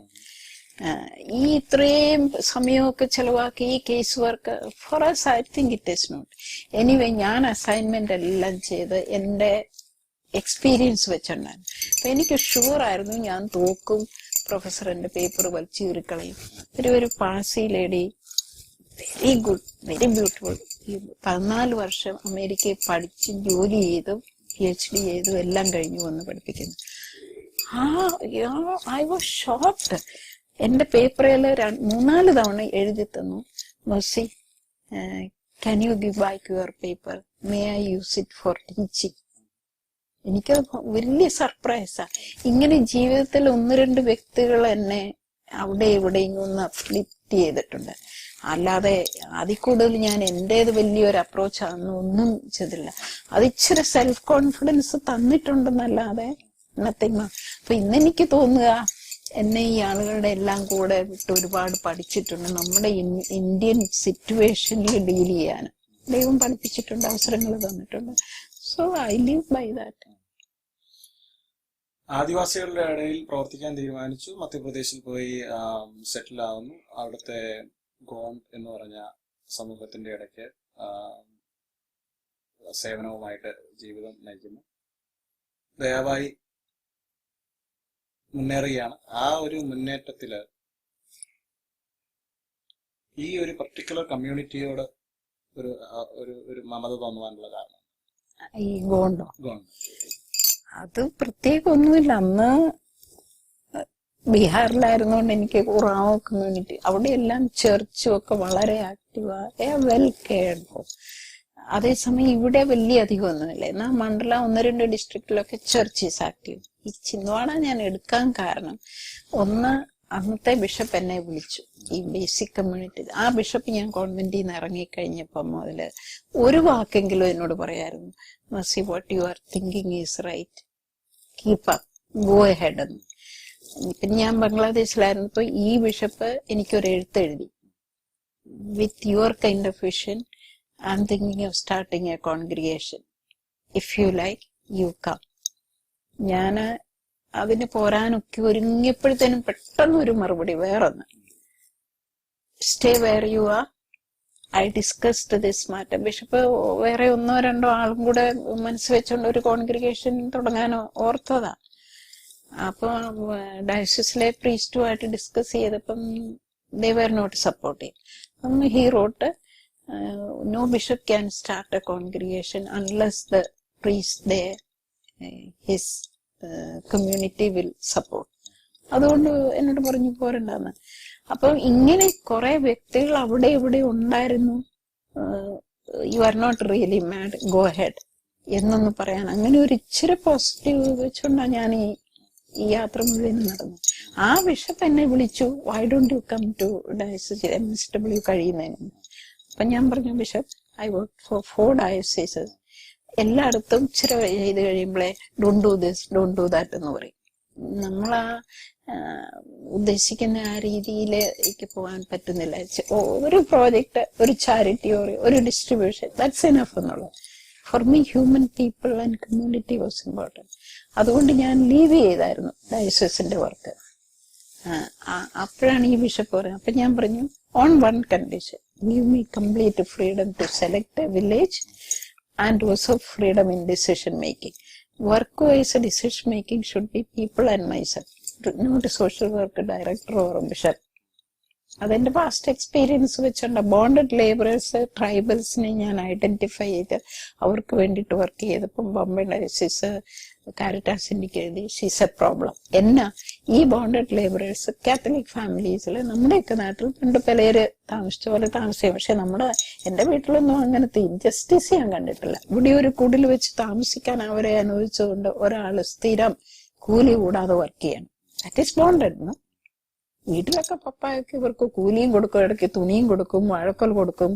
ഇങ്ങനെ ഒരു നീതി എന്നുള്ള ആ പോയിന്റ് ഉണ്ടായിരുന്നു. അപ്പൊ ഇവരെ ഓർഗനൈസ് ചെയ്യാൻ തുടങ്ങിയപ്പോഴേ ഡയസിസ് പറഞ്ഞു, നോ, അവർക്ക് മിൽക്ക് പൗഡർ കൊടുക്കുക. മേഴ്സി മാത്യു അല്ലെങ്കിൽ ദയവായി എന്ന ഒരു വ്യക്തിത്വത്തിലേക്ക് എത്ര പേർക്ക് കടന്നു വരാൻ പറ്റും? ഈ ജീവിതം ഒരു സാധാരണക്കാരൻ അല്ലെങ്കിൽ ഒരു സാധാരണക്കാരിക്ക് പ്രാപ്യമായ ഒന്നാണ്. എനിക്കതില് ഒരു സംശയമില്ല. പക്ഷെ ഞാൻ ആരോടും പറയുന്നില്ല എല്ലാരും മേഴ്സി മാത്യു ആവോ, ദയവായി ആവോ, മദർ തെരേസ, ഗാന്ധി ആകില്ല. പക്ഷെ എല്ലാവരും അവരവരുടെ സ്പേസ് നിന്നുകൊണ്ടൊന്ന് ചിന്തിച്ചു നോക്കേണ്ട ആവശ്യമുണ്ട്. നമ്മൾ പോകുന്ന ഈ രീതി ശരിയാണോ? Don't you think we need to have some changes in our way of life, in our thinking? ഈ റാറ്റ് റേസ് എവിടെയോ ഒന്ന് മാറണ്ടെന്നുള്ള, ഒന്ന് പ്രകൃതിയെ കണ്ടമാനം തകർത്താ നമ്മൾ പോകുന്നത്. നമ്മളിത് എവിടെ കൊണ്ടുപോയി അവസാനിക്കും? Where will the next generation go? How are we living? Are we living really a good, healthy life? ഈ പോയിസൺ മറിച്ച് ഇതൊന്ന്, ഇതിന്റെ എല്ലാ അടിസ്ഥാന കാരണം നമ്മുടെ ഗ്രീഡ് ആൻഡ് സെൽഫിഷ്നെസ്. ഇതെല്ലാം വെച്ച് നോക്കിയാൽ പിന്നെ ഇന്നത്തെ ഈ മതവും ഇതെല്ലാം വെച്ചുകൊണ്ടുള്ള ഈ കൺഫ്ലിക്റ്റും ഇതെല്ലാം. So I think it is high time we think Gandhi and Christ seriously. ഗാന്ധിയുടെ ആ need of the time greed ഇത് വെച്ചുകൊണ്ടുള്ള ആ ഗാന്ധിയുടെ ആ അപ്രോച്ച് ഗാന്ധിജി എടുക്കുവാണെങ്കിൽ നമുക്ക് കാണാൻ കഴിയും, ദയാബായിയെ പോലെ തന്നെ വളരെ ഹൈലി എഡ്യൂക്കേറ്റഡ് ആയിട്ടുള്ള ഒരു വ്യക്തിത്വമായിരുന്നു. ബ്രിട്ടീഷുകാരെ ആയുധം കൊണ്ട് നേരിടുന്നത് എളുപ്പമല്ല എന്ന് കണ്ടെത്തിയത് കൊണ്ട് അദ്ദേഹം ബൗദ്ധികപരമായിട്ടുള്ള ഒരു യുദ്ധം ഏറ്റെടുക്കുകയാണ് ചെയ്തത്. അതായത് ബ്രിട്ടീഷുകാരെ പോലെ ഡ്രസ് ചെയ്ത് നടക്കുന്ന ആ ഒരു സാഹചര്യം ഒഴിവാക്കുക, അല്ലെങ്കിൽ സാധാരണക്കാരുടെ വേഷം സ്വീകരിക്കുക. ആ വേഷം മാത്രമല്ല, അതിന്റെ അടിയിൽ ഒരു ഭയങ്കരമായിട്ടുള്ള സംഭവങ്ങളുണ്ട്. He did also a lot of work with himself. ഈ ഒരിക്കൽ ഇങ്ങനെ പോകുമ്പോ ഒരു സ്ത്രീ തുണി മാറാനില്ലാഞ്ഞിട്ട് ഇങ്ങനെ കെട്ടി വെച്ചോണ്ട് പകുതി ഉണക്കുക, അത് കണ്ടേച്ചാണ് ഈ ഷോളെടുത്ത് ഊരി എറിഞ്ഞു കൊടുത്തത്. He saw the kind of poverty. അങ്ങനെ നമ്മൾ how many are we sensitive? Intellectual ആയിട്ടും എമോഷണൽ ആയിട്ടും സ്പിരിച്വൽ ആയിട്ടും ഗാന്ധിജി ചലഞ്ച് ചെയ്തുകൊണ്ടല്ലേ ഒരുപക്ഷെ ഇന്ത്യക്ക് സ്വാതന്ത്ര്യം കിട്ടിയത്. അതെ അതെ. ഇപ്പം പക്ഷെ ഇന്ന് സ്വാതന്ത്ര്യം കിട്ടി. ഞാൻ പറയുന്ന എന്റെ ഒരു നാടകത്തിൽ പറയുന്ന സാധാരണ ഡയലോഗാ, അംഗ്രേജോ ബഹജ. പക്ഷെ നമുക്ക് സ്വാതന്ത്ര്യം കിട്ടിയ വെളുത്ത ബ്രിട്ടീഷുകാരിൽ നിന്നേ ഉള്ളൂ, കറുത്ത ബ്രിട്ടീഷുകാരിൽ നിന്ന് കിട്ടിയിട്ടില്ല. ഇന്ന് നമ്മൾ പോകുന്ന അതേ ലൈനിൽ തന്നെ. So new kind of freedom fight is essential. British ക്രിസ്ത്യാനിറ്റിയെ അതേ സിദ്ധാന്തങ്ങളും ആശയങ്ങളും ഉപയോഗിച്ചുകൊണ്ട് ഗാന്ധിജി ചോദ്യം ചെയ്തിച്ചപ്പോൾ അത് ഒരുപക്ഷെ അവരുടെ ഉള്ളിൽ കൊണ്ടു, അല്ലെങ്കിൽ ആധ്യാത്മിക തലത്തിൽ ചലനങ്ങൾ ഉണ്ടാക്കിയതുകൊണ്ടാണ് ഒരുപക്ഷെ ഇന്ത്യക്ക് സ്വാതന്ത്ര്യം നൽകാനുള്ള തീരുമാനമുണ്ടായത് എന്ന് പറഞ്ഞു കഴിഞ്ഞാൽ അത് ശരിയായിരിക്കും. അങ്ങനെ ആയിരിക്കണമെന്നില്ല. പക്ഷെ this man had real power. Whole country he brought together. പിന്നെ അയാൾക്കൊരു ഭയങ്കരമായിട്ട് ആ സെൽഫിനെ എടുത്ത് ഒത്തിരി, ഞാൻ പറയുന്ന മനുഷ്യർക്ക് ഒത്തിരി പവർ ഉണ്ട്, ഇന്നർ പവർ. ആ ബോംബിനേക്കാളും ഭയങ്കര പവർ. He used that. അപ്പൊ ദയാബായിയുടെ ഈ സമരങ്ങളിലും പല ഏറ്റുമുട്ടലുകളിലും ഇങ്ങനെയുള്ള ഒരു ആധ്യാത്മിക ചിന്ത അല്ലെങ്കിൽ നീതിബോധം അധികാരികളെ അവരുടെ തെറ്റായ തീരുമാനങ്ങളിൽ നിന്നും മാറ്റുവാൻ ഇടയാക്കിയിട്ടുണ്ടോ? ഉണ്ട്. എന്റെ ആ സ്കൂളിന് വേണ്ടിയിട്ടുള്ള ഫൈറ്റ്. പക്ഷെ എല്ലാം തീർന്നിട്ടില്ല. ഇവിടെ ഞാൻ കുറെ ബാനറൊക്കെ കൊണ്ടുവന്നായിരുന്നു. ഇന്ന് ഞാൻ അവർക്ക് വേണ്ടിയിട്ടൊക്കെ ഫൈറ്റ് ചെയ്തു. പക്ഷെ ഐ ആം വിക്ടിമൈസ്ഡ്. അതിന്റെ പേരില് ഒരുപാട് തലത്തില് ഗവൺമെന്റിലുള്ള പലതും എന്നെ പീഡിപ്പിച്ചു. അതിനൊരു സൊല്യൂഷൻ ആയിട്ടില്ല.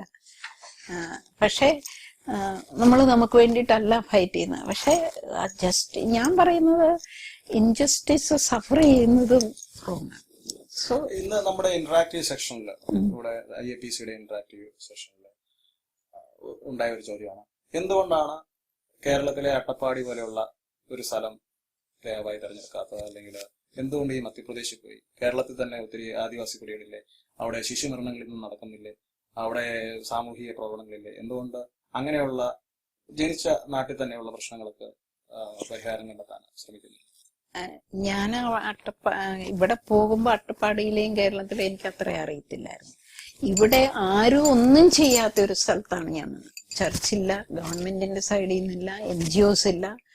അങ്ങനെ ഒരിടത്ത് ഞാൻ വന്ന് ഇവിടെ തുടങ്ങി വെച്ച ആളുകളുമായിട്ട് ഇങ്ങനെ ഇടപെട്ടേച്ച് അവരെ കൊണ്ടൊരു I don't want to play with them, ഒന്ന് മൊബിലൈസ് ചെയ്ത് ചിട്ടേച്ച് പോകാന്നുള്ളത് ശരിയല്ല. പക്ഷെ ഞാൻ തന്നെ ചെയ്യാവുന്നത് ഒത്തിരിയൊക്കെ ആയി. Now there may not be. പക്ഷെ കേരളത്തിലോട്ട് പോകണമെന്ന് എനിക്ക് തോന്നുന്നില്ല. ഇത് ആരെങ്കിലും ഇവിടെയുള്ളത് ഏറ്റെടുത്താൽ ഞാൻ വിഷ്വലൈസ് ചെയ്യുന്ന പോലെ ഒരു കമ്മ്യൂണിറ്റി ലൈഫ് ആരെങ്കിലും ഒക്കെ ഞാൻ സർവ്വ പ്രോപ്പർട്ടി എല്ലാം കൊടുത്തേക്കാം. കുറെ നാൾ ഞാൻ ഹെൽപ്പും ചെയ്യാം. I still want to go and live. ഏതെങ്കിലും ഞാൻ ഒരു സ്ഥലം കണ്ടുപിടിച്ചിട്ടുണ്ട്. ആന്ധ്രയിൽ ഒരു കൊച്ചു ഗോണ്ട് കമ്മ്യൂണിറ്റി വളരെ ഐസൊലേറ്റഡ് ആയിട്ട് ജീവിക്കുന്നുണ്ട്. അവർക്ക് സ്ക്രിപ്റ്റ് പോലും ഉണ്ടെന്ന് ഞാൻ കേട്ടോ. I M exploring. അവിടെ പോയി അവരുടെ കൂടെ ജീവിച്ച് എനിക്ക് സ്വസ്ഥമായിട്ട് കഴിയുന്ന ഈ ഡെവലപ്മെന്റിന്റെ പലതിൽ നിന്നും അകന്ന് വളരെ നല്ല സ്നേഹത്തോടെ മിനിമം നീഡ്സ് സാറ്റിസ്ഫൈ ചെയ്ത് പ്രകൃതിയോടൊത്ത് ജീവിക്കുക. അതുകൊണ്ടും കൂടെയാണ് ഞാൻ ഈ അമീഷ് കാണുന്നെന്ന് പറയും. കാരണം ഞാനിത് പറയുമ്പോൾ എല്ലാവരും എന്നോട് പറയും go and C Ameesh group. ഈ ഒരു ഓർത്തഡോക്സ് അച്ഛന എന്നോട് പറഞ്ഞു അമേരിക്കയിൽ പോകുന്നെന്ന് പറഞ്ഞപ്പോൾ എന്നോട് പറഞ്ഞു should go and C. Always talking about. പക്ഷെ നമ്മൾ പ്രായോഗികമായിട്ട് ചിന്തിക്കുമ്പോൾ ചരിത്രം ആര് സൃഷ്ടിക്കുന്നുവോ ആ ചരിത്രം മാത്രമേ നമ്മൾ എഴുതി വെക്കാറുള്ളൂ. അതെങ്ങനെ സൃഷ്ടിച്ചു എന്നുള്ളത് വിഷയമല്ല. അപ്പൊ ഇന്ത്യയുടെ ചരിത്രം തന്നെ എടുത്തു നോക്കുകയാണെങ്കിൽ ദയാവായി ഇന്ന് ജീവിക്കുന്ന സമൂഹം ഒരു കാലത്തെ രാജവംശമായിരുന്നു പറയുന്നു. പക്ഷെ അവര് രാഷ്ട്ര നിർമ്മാണത്തിൽ വലിയ സംഭാവനകളൊന്നും ചെയ്യാത്തതുകൊണ്ട് ബ്രിട്ടീഷുകാർക്കെതിരായിട്ടൊക്കെ ഒരു ഫൈറ്റ് ചെയ്തവരാ. ഒരു റാണി ദുർഗാവതിയൊക്കെ ഹീറോയിന്. അല്ല, ഞാൻ പറഞ്ഞു വരുന്നത് ഇൻഡസ്ട്രിയലൈസേഷൻ അങ്ങനെയുള്ള ഡെവലപ്മെന്റൽ ആസ്പെക്ട്സ് ഒന്നും അവരുടെ കോൺട്രിബ്യൂഷൻ ആയിട്ട് വരാത്തത് കൊണ്ട് അതിനുശേഷം വന്ന ഇന്ത്യയിൽ കുടിയേറി വന്ന ആൾക്കാര് ഭരണകർത്താക്കളും അല്ലെങ്കിൽ മേലാളന്മാരും ഇവർ കീഴാളന്മാരുമായിട്ട് അത് തന്നെയാണ് അമേരിക്കയിലെ സംഭവിച്ചത്. ഇവിടുത്തെ റെഡ് ഇന്ത്യൻസിനെ യൂറോപ്യൻസ് വന്ന് കൺകർ ചെയ്ത് അമേരിക്ക എന്ന ഒരു സമ്പന്ന സ്വർഗം സൃഷ്ടിച്ചു. അപ്പം ഹൂവർ ക്രിയേറ്റ് ഹിസ്റ്ററി, അതാണ് ചരിത്രം. അപ്പൊ ആ ഒരു ചരിത്രം സൃഷ്ടിക്കാനാണ് മനുഷ്യന്റെ പ്രയാണം. അങ്ങനെയുള്ള ആ ഒരു നാച്ചുറൽ ആയിട്ടുള്ള മനുഷ്യ സ്വഭാവത്തെ ദയാവായി പറഞ്ഞു വരുന്ന ഫിലോസഫി അല്ലെങ്കിൽ തിയോളജി, ലിബറേഷൻ തിയോളജിയുമായിട്ട് എങ്ങനെ നമുക്ക് കൂട്ടിക്കെട്ടാൻ പറ്റും? ഇത് എനിക്ക് തോന്നുന്നു ഇത് ദയവായി പറഞ്ഞു വരുന്നത് മാത്രമല്ല, ഗാന്ധി പറഞ്ഞിട്ടുണ്ട്, ജീസസ് ഓൾസോ ഹാസ് സെഡ്. ഈ മെറ്റീരിയലിസം എല്ലാം വെച്ച് ബൈബിളിൽ ഇഷ്ടം പോലെയുണ്ട്. ഇതെല്ലാം വെച്ചിട്ട് എന്റേതല്ല, ഞാൻ അവരുടെയൊക്കെ എടുത്ത് പറയുന്നതേ ഉള്ളൂ. പിന്നെ നമുക്ക് കണ്ടാലും പിന്നെ ഇന്നത്തേത് വളരെ ഡേഞ്ചറസ് സിറ്റുവേഷൻ. ഇതിനൊരു കൺട്രോൾ, ഒരു ഫുൾ സ്റ്റോപ്പ് ആവശ്യം. പക്ഷെ ഇന്ന് ഇന്ത്യ പ്രകൃതിയെ ഇതുപോലെ നശിപ്പിച്ച് ഒരു കാലത്ത് നമ്മൾ പോയിട്ട്. പക്ഷെ ഇന്നത്തെ ഇന്ത്യ പറയുന്നത് ഗാന്ധിജി തെറ്റായിരുന്നു, ഗാന്ധിജിയുടെ അതങ്ങനെയുള്ളവർ പറയും, അവരങ്ങനെ പറയുള്ളൂ. അപ്പം ഗാന്ധിജി ഇനിയും എനിക്ക് ഇന്നും തോന്നുന്ന ഗാന്ധിയുടെ ആ kind of development would have kept India beautiful. പക്ഷെ അങ്ങനെ ഇന്ത്യ പോയിട്ടുണ്ടെങ്കിൽ ഇന്ത്യക്ക് പുറത്തുനിന്നുള്ള ആക്രമണങ്ങളോ അല്ലെങ്കിൽ പാകിസ്ഥാൻ പോലുള്ള രാജ്യങ്ങളുമായിട്ടുള്ള കോൺഫ്ലിക്റ്റുകളൊക്കെ ഇന്ത്യ കാലാകാലങ്ങളായിട്ട് സഫർ ചെയ്തുകൊണ്ടിരിക്കുകയല്ലേ. എനിക്ക് തോന്നുന്നില്ല ശക്തിയായിട്ടും ഇന്ത്യ മാറേണ്ടത്. ഒരാൾ വാളെടുക്കുമ്പോ വാളെടുക്കുന്നത് മാത്രമാണോ? എനിക്കിതൊക്കെ വലിയ ചോദ്യമാണ്. അല്ല, ഇന്ത്യ ഒരു അഹിംസാ സിദ്ധാന്തത്തിൽ പോയതുകൊണ്ടല്ലേ 800 കൊല്ലം മുഗളന്മാരും 300 കൊല്ലം അഹിംസാ സിദ്ധാന്തം മാത്രമല്ലായിരുന്നു. അന്നൊക്കെ ഓരോരുത്തരും എന്റെ രാജ്യം, എനിക്കിത് പിടിച്ചെടുക്കുക എന്നുള്ള ഒരു രീതിയല്ലായിരുന്നു. അപ്പം ദയാവായി പറഞ്ഞു വരുന്നത് പ്രകൃതിയോട് അനുഭവപ്പെട്ടുകൊണ്ട് നമ്മള് സ്വന്തം അഭിലാഷങ്ങളെ നിയന്ത്രിച്ചുകൊണ്ട് സന്തോഷം കണ്ടെത്തുക, അതാണ് ജീവിതത്തിന്റെ ലക്ഷ്യം. എനിക്കങ്ങനെയാ തോന്നുന്നത്. കുറെ കൂടെ ഷെയറിങ്ങും കുറെ കൂടെ ഒരു discipline, self disciplining, spirituality. Development എന്ന് പറഞ്ഞ ഈ വാക്ക് കേട്ട് കേട്ട് ഞാൻ മടുത്തു. Development also we need to redefine. Development എന്ന് പറയുന്ന more electricity, more concrete building, more this. അതിന്റെ പേരില് കുറെ പേര് കൊന്നുകളയും. ഞാൻ പറയാ, ഒരു വീട്ടിൽ 5 ബ്രദേഴ്സ് ഉണ്ട്. ഒരുത്തം പോയി എവിടെയെങ്കിലും പോയി വലിയ ഹയർ സ്റ്റഡീസും കഴിഞ്ഞേച്ച് അവൻ ഡെവലപ്പ് ചെയ്യാനാണെന്ന് പറഞ്ഞുകൊണ്ട് ഇവിടെ വന്നേച്ച് ചേട്ടന്റേതും മറ്റേ ചേട്ടന്റേതും എല്ലാം തട്ടിപ്പറിച്ച് അവരെ കൊന്നേച്ച് ഇത് മുഴുവനും വലിയൊരു സാമ്രാജ്യമുണ്ട്. അതാണോ ഡെവലപ്മെന്റ്? ഇന്നത്തെ നമ്മൾ പോക്ക് അങ്ങനെയല്ലേ. സോ ഈ ഇക്വാലിറ്റി ഒക്കെ നമ്മൾ ഈ പറഞ്ഞു വരുന്ന എവിടെ പോകും? പാശ്ചാത്യ സങ്കല്പം അനുസരിച്ച് ഒരു ഡെവലപ്മെന്റൽ പ്രോജക്ട്സ് ഉണ്ടെങ്കിൽ നാച്ചുറലി അതിന്റെ benefit trickle down, so the poor will get the benefit. എന്തേരെയാ ട്രിക്കിൾ ഡൗൺ? ഒരു ഗ്ലാസ് അവിടെ വരുന്ന താഴെ വരുന്നിടത്ത് ഒരു ഡ്രോപ്പാ. രാജീവ് ഗാന്ധി പറഞ്ഞത് അത്. You start with 1 glass of water for the down, and by the time it reaches, it is only 1 drop. അത്രേ ഉള്ളൂ അവിടെ. ട്രിക്കിൾ ഡൗൺ തിയറിക്ക് ബദലായിട്ട് എന്താണ് പറയാനുള്ളത്? ഈ അടിസ്ഥാന വർഗ സമൂഹത്തിന്റെ കൂട്ടത്തിൽ പ്രവർത്തിച്ച വ്യക്തി എന്ന നിലയിൽ എങ്ങനെ സമൂഹത്തെ ബിൽഡ് ചെയ്യാൻ പറ്റും, അല്ലെങ്കിൽ ഒരു സമഭാവനയില്, സാഹോദര്യത്തില്? ഞാൻ കാണുന്നത് അനദർ ഫ്രീഡം ഫൈറ്റ്. അത് it has to come from low. ഇന്നിപ്പോ അവിടെ ആ ഫിഷർമെൻസ് മൂവ്മെന്റ് ഉണ്ട്, ഇവിടെ ഈ മൂവ്മെന്റ് ഉണ്ട്, ഇവിടെ ടെക്സ്റ്റൈൽ വർക്കേഴ്സിന്റെ അത് ഇതെല്ലാം ന്യൂമറിക്കൽ പവർ എപ്പോഴും താഴെയാണ്. ഒന്നുമില്ലാത്ത ഈ പാവങ്ങൾ വലിയൊരു നമ്പർ എല്ലായിടത്തും ഇങ്ങനെ ചെറിയ മൂവ്മെന്റ് ഉണ്ടാക്കി ഇവരെ ഒന്നിച്ചാക്കിയത്. ഗാന്ധി ചെയ്ത് അങ്ങനെയല്ലേ നടന്ന് അവിടെ ഇവിടെ എല്ലാം ഇവരൊരു വലിയ പവറായില്ലേ. When that comes I'm sure it is going to be വലിയ ലൈനിലാണ് അരവിന്ദ് കെജ്രിവാളിനെ പോലെയുള്ള സാമൂഹിക പ്രവർത്തകർ രാഷ്ട്രീയത്തിലേക്ക് വരുന്നത്. അവര് ഇന്ത്യ മൊത്തം വളരെയധികം ചലനം ഉണ്ടാക്കി, വളരെയധികം സ്വപ്നങ്ങൾ നൽകി ഇന്ന് ഡൽഹിയിലെ അധികാരത്തിൽ എത്തി ഭരിക്കുകയാണ്. അരവിന്ദ് കെജ്രിവാളിനെ പോലെയുള്ള ഒരു ആക്ടിവിസം ഇന്ത്യ മൊത്തം ഉണ്ടാകുമെന്നാണോ കരുതുന്നത്? അങ്ങനെയൊന്നുമില്ല. അത് അങ്ങനത്തെ അതാണോന്നും എനിക്കൊരു സംശയം. ഒരു നാഷണൽ പാർട്ടി വന്നതുകൊണ്ട് ആയില്ല. പിന്നെ കേജ്രിവാള് അണ്ണാ ഹസാരെ ചെയ്ത ആ രീതി, അതുപോലെ ഒരു 100 അണ്ണാ ഹസാരെ വന്ന് ഇവരൊന്നിച്ചാകണമെന്ന് ഞാൻ പറയുന്നു. രാഷ്ട്രീയ പാർട്ടി ആകുമ്പോഴേ അത് തകർന്നു. അതിൽ കൂടുന്നവരെല്ലാവരും ആ ഇൻട്രസ്റ്റോട് കൂടിയല്ല. Many want, I want to become prime minister, I want to become chief minister, I want to become this minister. ഇതൊക്കെയാ. സോ അവിടെ കൊണ്ട് തകരുക. അതായത് ഭരണകർത്താക്കൾ നമ്മളുടെ സേവകരാണ്, അവർ നമ്മുടെ മേലാളന്മാരല്ല. നമ്മൾ തെരഞ്ഞെടുത്ത് അവരെ അധികാരം ഏൽപ്പിക്കുന്നത് നമ്മളെ സേവിക്കാനാണ്. അവർ വേണ്ട രീതിയിൽ നമ്മളെ സേവിച്ചില്ലെങ്കിൽ നമുക്ക് ചോദിക്കാനുള്ള അവകാശമുണ്ട്. അങ്ങനെ ഒരു സംവിധാനം ഉണ്ടാകണം. ആ ഒരു സംവിധാനത്തിലാണ് ശരിക്കും ജനാധിപത്യം ഉണ്ടാവുക, അല്ലെങ്കിൽ ദൈവിക സങ്കല്പങ്ങൾ പൂർത്തീകരിക്കുക എന്ന ദയവായി കരുതുന്നു. അതെങ്ങനെയാന്ന് എനിക്കറിയത്തില്ല. പക്ഷെ ഞാൻ ഇങ്ങനെയൊന്ന് കരുതുന്നു, ഈ താഴെയുള്ളവരെ മൊബിലൈസ് ചെയ്ത് അവര് പവർഫുൾ ആകണം, അവരൊന്നിച്ചാകണം. ഇവിടെ തന്നെ ഇത് തുടങ്ങുള്ളൂ, മുകളിൽ നിന്ന് വരികയില്ല. Because the power is so strong. അങ്ങനെയുള്ള ഒരു ലക്ഷ്യത്തിൽ മതങ്ങൾക്ക് വലിയ പ്രസക്തിയൊന്നുമില്ല. ആശയങ്ങളുടെ ശക്തിയും അതിനകത്തെ പ്രവർത്തന രീതിയുമാണ് മാനദണ്ഡമാണ്. അതിലേക്ക് എന്താണ് ഇപ്പൊ ഇന്ത്യ തന്നെ ഇപ്പൊ നോക്കുകയാണെങ്കിൽ ഒരു ഫാസിസ്റ്റ് രീതിയിലേക്ക് പോയിക്കൊണ്ടിരിക്കുകയാണ്. ഒരു ഡെവലപ്മെന്റൽ ഫിലോസഫിയിലാണ് ആ ഫാസിസം വരുന്നത് തന്നെ. കാരണം അടിച്ചമർത്തലിലൂടെ മാത്രമേ ഒരു ഫാസ്റ്റ് ട്രാക്കിലുള്ള ഡെവലപ്മെന്റൽ പ്രോജക്ട്സ് പൂർത്തീകരിക്കാൻ പറ്റുള്ളൂ. കാരണം എപ്പോഴും എല്ലായിടത്തും ഫ്രീഡം കൊടുത്തു കഴിഞ്ഞാൽ എന്തിനും ഏതിനും എതിർക്കുന്ന ഒരു സാഹചര്യം ഉണ്ടാവും. അതിൽ പല പ്രോജക്റ്റുകൾക്കും പക്ഷെ എന്തുകൊണ്ടാ എതിർക്കുന്നില്ലാത്തത്? എനിക്ക് ജീവിക്കാൻ ബേസിക് ആയിട്ടുള്ളതില്ല, മറ്റവൻ അതും ഇതും കൊടുക്കാൻ എന്നെ ഇവിടുന്ന് തട്ടുകൊടുക്കും. എന്തുകൊണ്ട് എതിർക്കുകയില്ലാന്നാ ഞാൻ ചോദിക്കുന്നത്.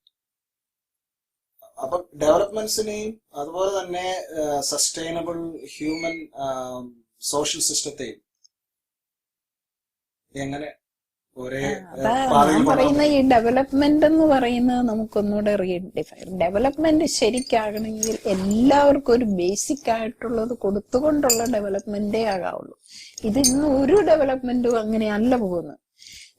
കേരളത്തിലെ വെസ്റ്റേൺ ഘാട്ട് ഞാൻ പോയപ്പോഴാണ് കാണാം, ഹൗ ബാഡിൽ അവിടെ മുഴുവൻ നശിപ്പിച്ചോണ്ട് പാറ പൊഴിച്ച് ചുമ്മാ കുറെ വീടുണ്ടാക്കാനും. ഇതാണോ ഡെവലപ്മെന്റ്? നാളെ ആ നദികളിൽ ഒന്നും വെള്ളവും കാണുകയില്ല. ഇവിടെ ഈ താഴെയുള്ള എറണാകുളം ഇവിടെ ഒന്നും വെള്ളം കാണുകയില്ല. ഇവിടെയുള്ളവരെ മുഴുവൻ കൊല്ലുക. പശ്ചിമഘട്ടത്തെ കുറിച്ച് സൂചിപ്പിച്ചപ്പോൾ ഞാൻ ചോദിക്കാൻ ഉദ്ദേശിക്കുന്നത്, മുല്ലപ്പെരിയാർ വിഷയത്തെ ദയവായി എങ്ങനെ കാണുന്നു? അവിടെ ഞാനൊന്ന് പോയി അതിനകത്തുള്ള ടെക്നിക്കൽ സാധനം എനിക്കറിയത്തില്ല. ഞാൻ അവിടെ പോവുകയോ അതേപ്പറ്റി വളരെ ചിന്തിച്ചിരിക്കുമ്പോഴാണ് ആ ജസ്റ്റിസ് ഒരു തോമസോ ആ റിപ്പോർട്ട് കേട്ടപ്പോ ഞാൻ ഓർത്തു, regularly I use to ask Shiny what is the situation. ഈ റിപ്പോർട്ട് കേട്ടപ്പോ ഒരു ജസ്റ്റിസ് അത്രയും പറഞ്ഞ ഒരു റിപ്പോർട്ടോ ഇവിടെ പ്രോബ്ലം ഒന്നും. അതൊക്കെ എനിക്ക് ക്വസ്റ്റ്യനാ. പിന്നെ നമുക്ക് അവിടെ ഒരു വോയിസേ ഇല്ലാതെ പോയി. കാരണം കേരളത്തിന്റെ ഏകദേശം പകുതിയോളം തന്നെ നഷ്ടപ്പെടാവുന്ന പിന്നെ ഇത്രയും പഴക്കമുള്ള ഒന്ന് അതെങ്ങനെയത് പിടിച്ചു നിൽക്കുന്നു എന്നുള്ളത് തന്നെ വലിയൊരു ക്വസ്റ്റ്യനാണ്. അത് ഇപ്പൊ പശ്ചിമഘട്ടവും മുല്ലപ്പെരിയാറും അങ്ങനെയുള്ള മറ്റു പല പ്രശ്നങ്ങളും ചില സ്ഥാപിത താല്പര്യങ്ങളുടെ മോസ്റ്റ് അങ്ങനെ അവരുടെ ഗ്രീഡ് കാരണം പുറകോട്ട് പോകുന്നു. അതേസമയം ആവശ്യമില്ലാത്ത വിവാദങ്ങളും മറ്റുമൊക്കെയാണ് കേരളത്തില് ഇന്ന് മുൻപന്തിയിൽ നിൽക്കുന്നത്. ഇപ്പം എഞ്ചിനീയറിംഗ് വിദഗ്ധനായ ശ്രീധരൻ അദ്ദേഹം പറയുകയുണ്ടായി, കേരളത്തിലെ ഭരണം എന്ന് തന്നെ പറയുന്നത് ഇങ്ങനെയുള്ള വിവാദങ്ങളും അല്ലെങ്കിൽ നാടൻ മുറിക്കലും ഒക്കെയാണ്. കോൺക്രീറ്റ് ആയിട്ടുള്ള ഒരു ചിന്തയോ കൂടുതലുമാണ്. I mean it is beyond redemption എന്നുള്ള ഒരു സിറ്റുവേഷൻ. നമ്മുടെ എഡ്യൂക്കേഷൻ അല്ലെങ്കിൽ നമ്മുടെ മതപഠനങ്ങളിലെല്ലാം ഒരു സമൂലമായ മാറ്റം വരേണ്ട സമയം ആയിരിക്കുന്നു. മനുഷ്യന്റെ പർപ്പസ് ഓഫ് ലൈഫ് എന്നുള്ളത് റീഡിഫൈൻ ചെയ്യേണ്ട കാര്യമുണ്ട്. എഡ്യൂക്കേഷൻ എന്ന് പറയുന്നത് ഇന്ന് എന്നതാ കേരളത്തിലെയൊക്കെ എഡ്യൂക്കേഷൻ. എഡ്യൂക്കേഷനെ കുറിച്ച് പറയുമ്പോൾ എന്താണ് ഇന്ന് എനിക്ക് എഡ്യൂക്കേഷൻ വലിയ ചോദ്യം ചിഹ്നമായത്, ഞാൻ കേരളത്തിൽ കുറെ സ്കൂളുകളിൽ സംസാരിക്കാൻ എന്നെ വിളിച്ചപ്പം എന്റെ കാഴ്ചപ്പാടിൽ ഈ താഴെയുള്ള ഒന്നുമില്ലാത്ത കൂലിക്കാരുടെ മക്കളൊക്കെ പോകുന്ന ഗവൺമെന്റ് സ്കൂളുകളിൽ എഡ്യൂക്കേഷൻ എന്ന് പറയുന്നത് എന്നാണ് അതിന്റെ റിസൾട്ട് ചെയ്യുന്നത്. കാരണം പിള്ളേരൊക്കെ കുറെ കൂടെ spontaneous, they are able to think, question spontaneously. ഒരാൾ ഈ വലിയ വലിയ റെസിഡൻഷ്യൽ സ്കൂളിലും ഇംഗ്ലീഷ് മീഡിയത്തിലും സ്റ്റാച്യു ഒന്നും വർക്ക് ചെയ്യുന്നില്ല. Heart is not there. ഒരു സെൻസിറ്റിവിറ്റി എന്ന് പറയുന്ന ഒന്നില്ല. നമ്മളൊരു എഞ്ചിനീയറായി ഇതാണോ എഡ്യൂക്കേഷൻ? ഗാന്ധി തന്നെ പറഞ്ഞു, education is that which brings out the best in the human person. ഇത് ബ്രിങ്ങിങ് ഔട്ടിന് പകരം ഇതിനെ അറസ്റ്റ് വെച്ചോണ്ട് ഇങ്ങനെ ഇരിക്കുക. അവരുടെ ഹ്യൂമൻ പൊട്ടൻഷ്യൽസ് ഒന്നും ഇറ്റ് ഇസ് നോട്ട് ഡിസ്ചാർജ്ഡ്. അതായത് ഹൃദയവും ബ്രെയിനും തമ്മിലുള്ള കണക്ഷൻ ഇന്ന് ബ്രെയിൻ വർക്ക് ചെയ്യുന്നില്ല. അല്ല, ബ്രെയിൻ കൂടുതൽ വർക്ക് ചെയ്യുന്നു. ഈ മെഷീനൊക്കെ വർക്ക് ചെയ്യുന്നുള്ളൂ, ഈ കമ്പ്യൂട്ടറും അത് ബ്രെയിനേ വർക്ക് ചെയ്യുന്നില്ല. ഒരു കൂട്ടം അവർക്ക് കാൽക്കുലേറ്റ് ചെയ്യാൻ പറ്റുമോ? നമ്മളെയൊക്കെ അഡീഷണൽ ഇങ്ങനെ ചെയ്യലായിരുന്നു. ഇന്ന് ഇങ്ങനെയൊന്നും കുത്തിയില്ലെങ്കിൽ 2 സിമ്പിൾ സംഖ്യ കൂട്ടാൻ പറ്റിയല്ല.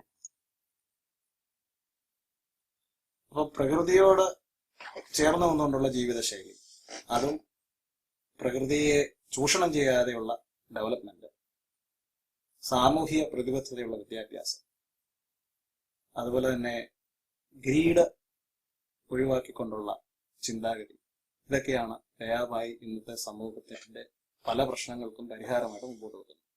ഈ ഉയർന്ന ചിന്തകളും അല്ലെങ്കിൽ ആഴത്തിലുള്ള ആധ്യാത്മികതയെല്ലാം മറ്റുള്ളവരിലേക്ക് എത്തിക്കാണ്. അതായത് ഒരു മതത്തിന്റെ ചട്ടക്കൂടുള്ള അല്ലാതെ മറ്റുള്ളവരിലേക്ക് എത്തിക്കാണ് ദയാവായി എന്താണ് ചെയ്തിട്ടുള്ളത്? ഞാനൊന്നും ചെയ്തിട്ടില്ല. ഞാൻ ഈ സ്റ്റേജിലൊക്കെ പറയും കുറെ കൈയടി കിട്ടും. ഒരു 5 പേരെങ്കിലും കൂടി ഒരു കമ്മ്യൂണിറ്റി ആയിട്ട് എനിക്കൊന്ന് പരീക്ഷിക്കണമെന്നുണ്ട്. That is not in my hand low. നന്ദിതാദാസിനെ പോലെയുള്ള ഒരു ഫേമസ് ആയിട്ടുള്ള ഒരു ഫിലിം ആക്ട്രസിനെ ആകർഷിച്ച ഫാക്ടർ എന്ന് പറയുന്നത് ദയാബായി എന്ന സ്ത്രീയുടെ വ്യക്തിത്വമാണ്. അതായത് നമ്മുടെ പുറമേയുള്ള ഭാവമോ നിറമോ ഒന്നുമല്ല ഒരു മനുഷ്യന്റെ മൂല്യം അല്ലെങ്കിൽ പേഴ്സണാലിറ്റി. അവരുടെ ഉള്ളിലെ ചൈതന്യം അല്ലെങ്കിൽ ബൗദ്ധികപരമായിട്ടുള്ള ഉയർന്ന തലം, ഇതൊക്കെയാണ് ഒരു മാനദണ്ഡമായി കാണേണ്ടതെന്ന് നന്ദിതാദാസ് ഒരു ഇന്റർവ്യൂവിൽ പറഞ്ഞതായിട്ട് ഞാൻ ശ്രദ്ധിച്ചു. ഒരുപക്ഷെ ഇന്നും ഫെയർ ആൻഡ് ലവ്ലി പോലെയുള്ള പ്രോഡക്റ്റുകൾക്ക് പ്രാധാന്യമുള്ള ഇന്ത്യൻ സമൂഹത്തിന് നൽകാവുന്ന ഒരു ശക്തമായ സന്ദേശമല്ലേ? നന്ദിത പറയുന്നത് വണ്ടർഫുൾ. പക്ഷെ ഹൗ മെനി എത്ര പേര് അങ്ങനെ ചിന്തിക്കും അതെടുക്കും എനിക്കറിയത്തില്ല. പക്ഷെ എന്നോട് ഒരുപാട് പേര് പറഞ്ഞു നന്ദിത അങ്ങനെ പറഞ്ഞെങ്കിൽ ഷീസ് ഓൾസോ വളരെ സ്പെഷ്യൽ ആയിട്ടല്ലേ അങ്ങനെ. അടുത്ത കാലത്ത് നന്ദിത ഒരു മൂവ്മെന്റ് വരെ സ്റ്റാർട്ട് ചെയ്തതായിട്ട് ഞാൻ അറിഞ്ഞു. ഇങ്ങനെ ഫെയർ ആൻഡ് ലവ്ലി പോലുള്ള പ്രോഡക്റ്റുകൾ ഞാൻ യൂസ് ചെയ്യില്ല, അല്ലെങ്കിൽ ബ്ലാക്ക് ഈസ് ബ്യൂട്ടിഫുൾ. ഉം. അതൊക്കെ ഒരു ബോൾഡ് ആയിട്ടുള്ള ഇനിഷ്യേറ്റീവ് അല്ല. കാരണം ഇന്ത്യ നമ്മൾ റേസിസ്റ്റ് രാജ്യമല്ല എന്ന് പറഞ്ഞാലും ചില കാര്യങ്ങളിലെല്ലാം ഇന്ത്യക്ക് ഒരു റേസിസ്റ്റ് മെന്റാലിറ്റി ഉണ്ടെന്നുള്ളതാണ് നമ്മളെ പോലെയുള്ളവരുടെ വാക്കുകൾ നമ്മൾ കടമെടുത്താൽ വിശ്വസിക്കാൻ പറ്റും. അതെ, ഞാനും ഈ ആദിവാസികളുടെ വേഷവും അവരുടെ ഇതൊക്കെ കിടക്കാൻ ചുമ്മാ ഇമിറ്റേറ്റ് ചെയ്യാന്നല്ല, അവർക്കൊരു self worth, it's good like this. ഞാൻ ഞാൻ ഓർത്ത് സംതിങ് സോ സിമ്പിൾ, ഒരൊറ്റ പീസ് തുണി കൊണ്ട് ഹോൾ നേക്കഡ്നെസ്, നമ്മളെന്തെല്ലാം കോംപ്ലിക്കേറ്റഡ്. സോ അതിലവർക്ക് അപകർഷതാബോധം, ഇൻഫീരിയോറിറ്റി കോംപ്ലക്സ് ആകേണ്ട. What they are is wonderful. അത് തന്നെയാണ് നന്ദിതയും പറയുന്നത്, ഇന്ന ഡിഫറെന്റ് വേ.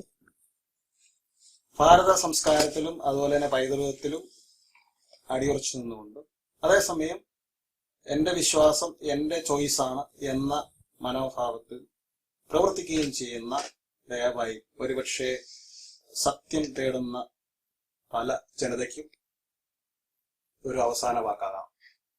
ദയവായി കണ്ടെത്തിയ സത്യാന്വേഷണങ്ങൾ ലോകം ശ്രദ്ധിക്കുന്നു.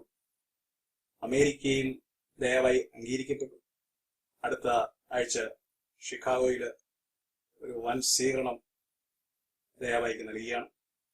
ദയവായിയെ പോലെയുള്ളവരുടെ തുറന്ന ചിന്തകളും ഉയർന്ന മൂല്യങ്ങളും അതുപോലെ തന്നെ മനുഷ്യ ജീവന് വില നൽകിക്കൊണ്ടുള്ള മാനവീയ കാഴ്ചപ്പാടുകളും എന്നും മുമ്പോട്ടൊരു ചാലക ശക്തിയാകട്ടെ എന്ന് പ്രാർത്ഥിച്ചുകൊണ്ട് നമസ്കാരം.